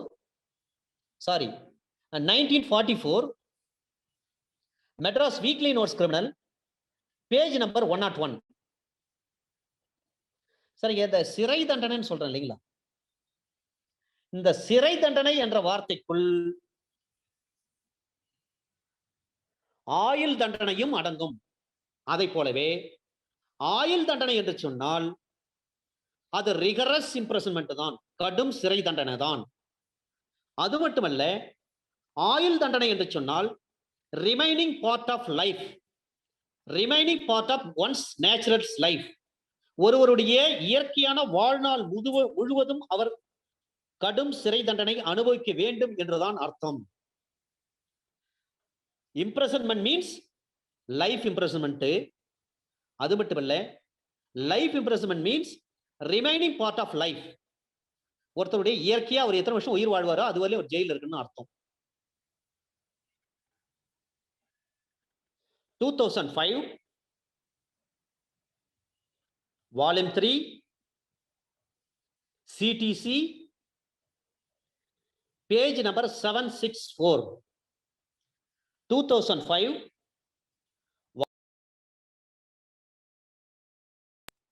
CTC page number 764 within bracket Supreme Court SC. சிறை தண்டனை என்று சொன்னால் அந்த சிறை தண்டனையினுடைய அந்த பொருளிலே ஆயுள் தண்டனையும் வருகிறது. ஆயுள் தண்டனை என்று சொன்னால் கடும் சிறை தண்டனை என்ற அர்த்தம். அந்த ரிகரஸ் இம்ப்ரெசன்மெண்ட் அதுக்குள்ளே பாத்தீங்கன்னா அந்த ஆயுள் தண்டனை means remaining part of one's natural life. ஒரு மனிதன் இயற்கையாக இந்த உலகத்தில் எவ்வளவு நாட்கள் வாழ முடியுமோ அவ்வளவு நாட்கள் வரை அவர் சிறையில் இருக்க வேண்டும். அந்த தண்டனை கடும் சிறை தண்டனையாகத்தான் இருக்க வேண்டும். ஜெயிலில் அவர் கடுமையான வேலைகளைத்தான் செய்ய வேண்டும். 2005 Volume 3 CTC page number 764 Supreme Court. சில நேரங்கள்ல sentence கொடுக்கறப்ப partly rigorous and partly simple imprisonment and partly rigorous imprisonment அது போன்ற தீர்ப்புகள்லாம் கொடுப்பாங்க. அந்த தீர்ப்பெல்லாம் செல்லுமானா செல்லும். சாதாரண சிறை தண்டனை கடும் சிறை தண்டனை ஒரே காலத்துல அனுபவிக்கணும் அப்படின்னு சொல்றான்னு சொன்னா அது சட்டப்படி செல்ல தகுந்த தீர்ப்பு தான். இது பழைய தீர்ப்பு. 1937 Madras weekly notes criminal page number 278. 1937 Madras weekly notes criminal page number 278. இப்போ ஐபிசி நான் ஏற்கனவே சொல்லியிருக்கேன். 279 337க்கும் தனித்தனியா தண்டனை வழங்க முடியாது, ஒரே தண்டனை தான் வழங்கணும்னு சொல்லியிருக்கேன். அதை போலவே ஐபிசில 117க்கும் 341க்கும் தனித்தனிய தண்டனைகள் வழங்குவது சட்டப்படி தவறு. ஏன்னா அந்த மாதிரி தீர்ப்பு எதுவும் வழங்கவே கூடாது. நம்ம ஏற்கனவே பார்த்திருக்கிறோம். காரணம் என்னவென்று சொன்னால் அதுக்கு சென்டென்ஸ் பார்த்தாவே குறைவான சென்டென்ஸ் தான். அவ்வாறு இருக்கும் பட்சத்தில் அதுக்கு சென்டென்ஸ் வந்து நீங்க கம்மியா வழங்குங்க. 117 IPC under section 117 117 under section 341 341 ஈத்தாசா பிரிவு. இப்போ 117 எதை பற்றி பேசுகிறது? abetting commission of offense by the public or by more than 10 persons. பொதுமக்களால் அல்லது 10 நபர்களுக்கு மேற்பட்டவர்களால் செய்யப்படும் குற்றத்திற்கு உடந்தையாக இருத்தல். பொதுமக்கள் ஒரு தப்பு பண்றாங்க, ஒரு குற்றம் பண்றாங்கன்னா அந்த குற்றத்திற்கு நாம உடந்தையா இருக்கிறது. அல்லது 10 பேருக்கு மேற்பட்டு யாராவது ஒரு தப்பு பண்றாங்கன்னு வச்சு அதற்கு உடந்தையா இருப்பது. இதுதான் 117. இந்த 117 பாருங்க, 10 பேர் சேர்ந்து 10 பேரோ அல்லது 10 பேருக்கு மேற்பட்ட நபர்கள்லாம் சேர்ந்து ஒரு பிரச்சனை பண்றாங்க, அல்லது பொதுமக்கள் ஒரு பிரச்சனை பண்றாங்க. அந்த பிரச்சனைக்கு யார் உடந்தையா இருக்கிறாங்களோ அவங்களுக்கு தண்டனை. இதுதான் அண்டர் செக்ஷன் 117. அந்த 117க்கும் 341க்கும் தனித்தனியா நீங்க தண்டனை கொடுக்காதீங்க. அப்படி தனித்தனியா நீங்க தண்டனை கொடுத்தீங்கன்னா அது சட்ட முரணானது, செல்லாது. இதை சொன்ன வழக்கு 1941 Madras weekly notes criminal page number 221 1941 Madras weekly notes criminal MWN criminal MWN Madras weekly notes criminal Madras weekly notes criminal page number 221 221. ஆனா 457க்கு 380க்கும் தனித்தனியா தண்டனை கொடுத்தா செல்லுமானா கண்டிப்பா அது செல்லும். இது பழைய கேஸ் 1045 ILR இந்தியன் லா ரிப்போர்ட்ல வந்த கேஸ். 457க்கும் 380க்கும் தனித்தனியா தண்டனை கொடுத்தா அது செல்லும். ILR 1945 Madras page number 896. ILRனா Indian law reporter, Indian law report 1945 within பிராக்கெட்ல மெட்ராஸ் பேஜ் நம்பர் 896 896. இந்த ஓடு போது திருடுறான்னு பாருங்க. அதுதான் 457 380. சரி, ஒருத்தர் வந்து ஒரு இடத்துல வந்து சட்டவிரோதமா அடைச்சி வச்சுட்டாங்க. அவர்கிட்ட என்ன பண்றாங்க, கன்ஃபெஷன் வாங்குறாங்க. அல்லது ஒரு டாக்குமெண்ட்ல கையெழுத்து போடுன்னு சொல்லி கேட்கறாங்க. இல்ல அந்த டாக்குமெண்ட்டை கொண்டு வா, என்கிட்ட ஒப்படைக்கணும் அப்படின்னு சொல்லி மிரட்டுறாங்க. ஒரு இடத்துல கொண்டு போயிட்டு ஒருத்தனை உட்கார வச்சுட்டாங்க. ராங்ஃபுல் கன்ஃபைன்மெண்ட் பண்ணிட்டார். 342 வருது. அவர்கிட்ட டாக்குமெண்ட்ஸ் வந்து பிரிச்சு வாங்குறாங்க. 348. இதுக்கு தனித்தனியே தண்டனை வழங்குவது சரியா தவறா? ஒரு ஆளை ராங்ஃபுல் கன்ஃபைன்மெண்ட் பண்ணிட்டாங்க அண்டர் செக்ஷன் 341ல. ஒரு இடத்துல போயிட்டு அடைச்சு வச்சு அவனை மிரட்டி அடிச்சு என்ன பண்றாங்க, பத்திரத்துல கையெழுத்து போடுறான், இல்ல உன் பத்திரத்தை கொடுறான்னு சொல்லி வாங்குறாங்க. அவ்வாறு இருக்கும் பட்சத்துல தனித்தனியே தீர்ப்பு தண்டனை கொடுக்குறாங்கன்னு சொன்னா அது சட்டப்படி செல்லுமானா செல்லாது. 342 ரெட் வித் 348 ஐபிஎஸ்ல கேஸ் போடுறாங்கன்னா ஒரே தண்டனையா தான் கொடுக்கணும். அதை போலவே ஒரு காக்னிசபிள் அஃபென்ஸ் இருக்கு. ஒரு காவல் நிலையத்துல வந்து ஒரு வழக்கு பதிவு பண்றாங்க. லஞ்ச ஒழிப்பு தடுப்பு பிரிவு காவல்துறை தலைவர் வராரு, அதாவது inspector general of IG, vigilance IG வராரு. விஜிலன்ஸ் ஐஜி கிட்ட நீங்க இந்த வழக்கு சம்பந்தமாக நீங்க புலன் விசாரணை செய்யுங்கன்னு சொல்லி ஒப்படைக்க முடியுமானா ஒப்படைக்க முடியும். ஏன்னா under section 36 of the criminal rules of பிராக்டிஸ்ல, சாரி கிரிமினல் ப்ரொசீஜர் கோட்ல 1973 அண்டர் செக்ஷன் 36ல அதை பற்றி தெளிவா சொல்லப்பட்டிருக்கு. நாம பிறகு பார்க்கலாம். அதை போல ஒரு விஜிலன்ஸ் ஐஜி கிட்ட ஒப்படைச்சு புலன் விசாரணை செய்ய சொல்லலாம். இது ஒரு கேஸ். அது மட்டுமல்ல, இன்னும் ஒரே ஒரு சில கேஸ்களை சொல்லிட்டு இந்த கிளாஸ் நம்ம வந்து வைண்ட் அப் பண்ணி, ஏன்னா இந்த கேசஸ் எல்லாம் உங்களுக்கு வந்து பிறகு நீங்க ட்ரையல் நடத்துறப்ப உங்களுக்கு யூஸ்ஃபுல்லா இருக்கும் சார். அதுக்காக தான் இந்த கேஸ் சொல்றேன். செக்ஷன் 34, செக்ஷன் 33 ஏற்கனவே சொல்லியிருக்கிறோம். மோட் ஆஃப் கன்ஃபரிங் பவர் தான் 32. ஒரு அதிகாரத்தை யாருக்கு வழங்கலாம். 33 ஒரு பவர் ஆஃப் ஆபீசர்ஸ் அப்பாயிண்டட், நியமனம் செய்யப்பட்ட அலுவலருக்குள்ள அதிகாரம் என்ன. Under section 34 withdrawal of powers, அப்படி அதிகாரத்தை ஒப்படைக்கிறப்ப அந்த அதிகாரத்தை திரும்ப பெற்றுக் கொள்ளலாம். சூழ்நிலைகளுக்கு ஏற்ப உயர் நீதிமன்றமா அல்லது ஸ்டேட் கவர்மெண்ட் என்ன பண்ணலாம், ஒரு அதிகாரத்தை ஒருத்தர் ஒப்படைச்சிருக்கோம், ஒரு கேஸ் வந்து நீங்க வந்து புலன் விசாரணை பண்ணுங்கன்னு சொல்லி அதை வந்து திரும்ப பெற்றுக்கொள்ளலாம். இந்த 3 செக்ஷன் அவ்வளவு முக்கியமான செக்ஷன் கிடையாது sir. Section 32 mode of conferring powers, அதிகாரங்களை வழங்குவது என்ற முறை. செக்ஷன் 33 நியமனம் செய்யப்பட்ட அலுவலருக்குள்ள அதிகாரங்கள், powers of officers appointed. Section 34 withdrawal of powers, அதிகாரங்களை திரும்ப பெற்றுக் கொள்வது. அது ஹைகோர்ட்டா இருக்கலாம் அல்லது ஸ்டேட் கவர்மெண்டா இருக்கலாம். அது மாதிரி இருக்கும் பட்சத்துல எதிர்த்தரப்பினருக்கு வந்து அறிவிப்பு கொடுப்பது அவசியமா இல்லையா? ஒரு விஷயம் சம்பந்தமா வந்து ஒருத்தருக்கு வந்து ஏற்கனவே வந்து எதிர்த்தரப்புக்கு வந்து நம்ம வந்து நோட்டீஸ் கொடுக்கணும். அது அவசியமான ஒன்று. இயற்கை நீதி கொள்கை கோட்பாட்டுக்கு அது உகந்தது. ஆடி ஆல்ட்ரம் பார்க்கிறோம் இல்லைங்களா, ஹியர் தி அதர் சைடு, இருபுறம் கேட்டல் விதி அல்லது மறுபுறம் கேட்டல் விதி. அக்கார்டிங் டு நேச்சுரல் ஜஸ்டிஸை நம்ம ஃபாலோ பண்ணியாகும். ஏன்னா போலீஸ் நோட்டீஸ் கொடுப்பாங்க, போலீஸ் நோட்டீஸ் எல்லாம் இருக்கு. அந்த போலீஸ் நோட்டீஸ் வந்து கொடுத்துட்டு தான் விசாரிக்கணும். 160ல ஒரு நோட்டீஸ் கொடுப்பாங்க, 41ல ஒரு நோட்டீஸ் கொடுப்பாங்க. நம்ம பிறகு அடுத்த செக்ஷன்ல அதெல்லாம் பார்க்க போறோம். அதற்கு தேவையான வழக்கு இது. Prabha Mathur versus Pramod Agarwal. Prabha Mathur, PRABHA, Prabha Mathur, MATHUR, Prabha Mathur versus Pramod, PRAMOD, Pramod Agarwal, AGARWAL, Agarwal. Prabha Mathur versus Pramod Agarwal 2009 volume 1, MLJ criminal, page number 96, within பிராக்கெட்ல SC போட்டுங்க, சுப்ரீம் கோர்ட். இதுல இந்த வழக்கில் தெளிவா சொல்லப்பட்டிருக்கிறது. ஏனென்று சொன்னால், எதிர்த்தரப்பினருக்கு போதுமான சந்தர்ப்பத்தை வழங்கி அவர் தரப்பு நியாயங்களை கேட்டுவிட்டு அதன் பிறகுதான் நீதி பரிபாலனம் செய்ய வேண்டும். இது இயற்கை நீதி கோட்பாட்டின்படி அமைந்த ஒன்று. எனவே இந்த Prabha Mathur versus Pramod Agarwal 2009 volume 1, MLJ criminal, page number 96, within பிராக்கெட்ல சுப்ரீம் கோர்ட் SC போட்டு.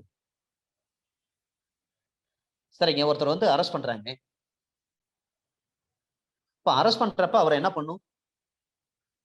Without delay, without reasonable delay, ஒரு நியாயமான காரணம் இல்லாமல் எவ்வளவு சீக்கிரமா முடியுமோ அவ்வளவு சீக்கிரமா ஒருத்தர் என்ன பண்ணும்? ஒப்படைக்கணும். அரெஸ்ட் பண்றாங்கன்னா என்ன பண்ணும்? 24 ஹவர்ஸ்ல வந்து அவரை கொண்டு வந்து நியரஸ்ட் மேஜிஸ்ட்ரேட் கோர்ட் எதுவோ அங்க ஒப்படைச்சணும். இதுதான் under section 57 of the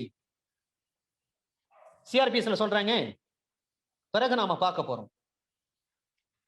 VKG Senthilnathan, VKG Senthilnathan, அவருடைய initial VKG Senthilnathan versus DGP and others, 2010 volume 1,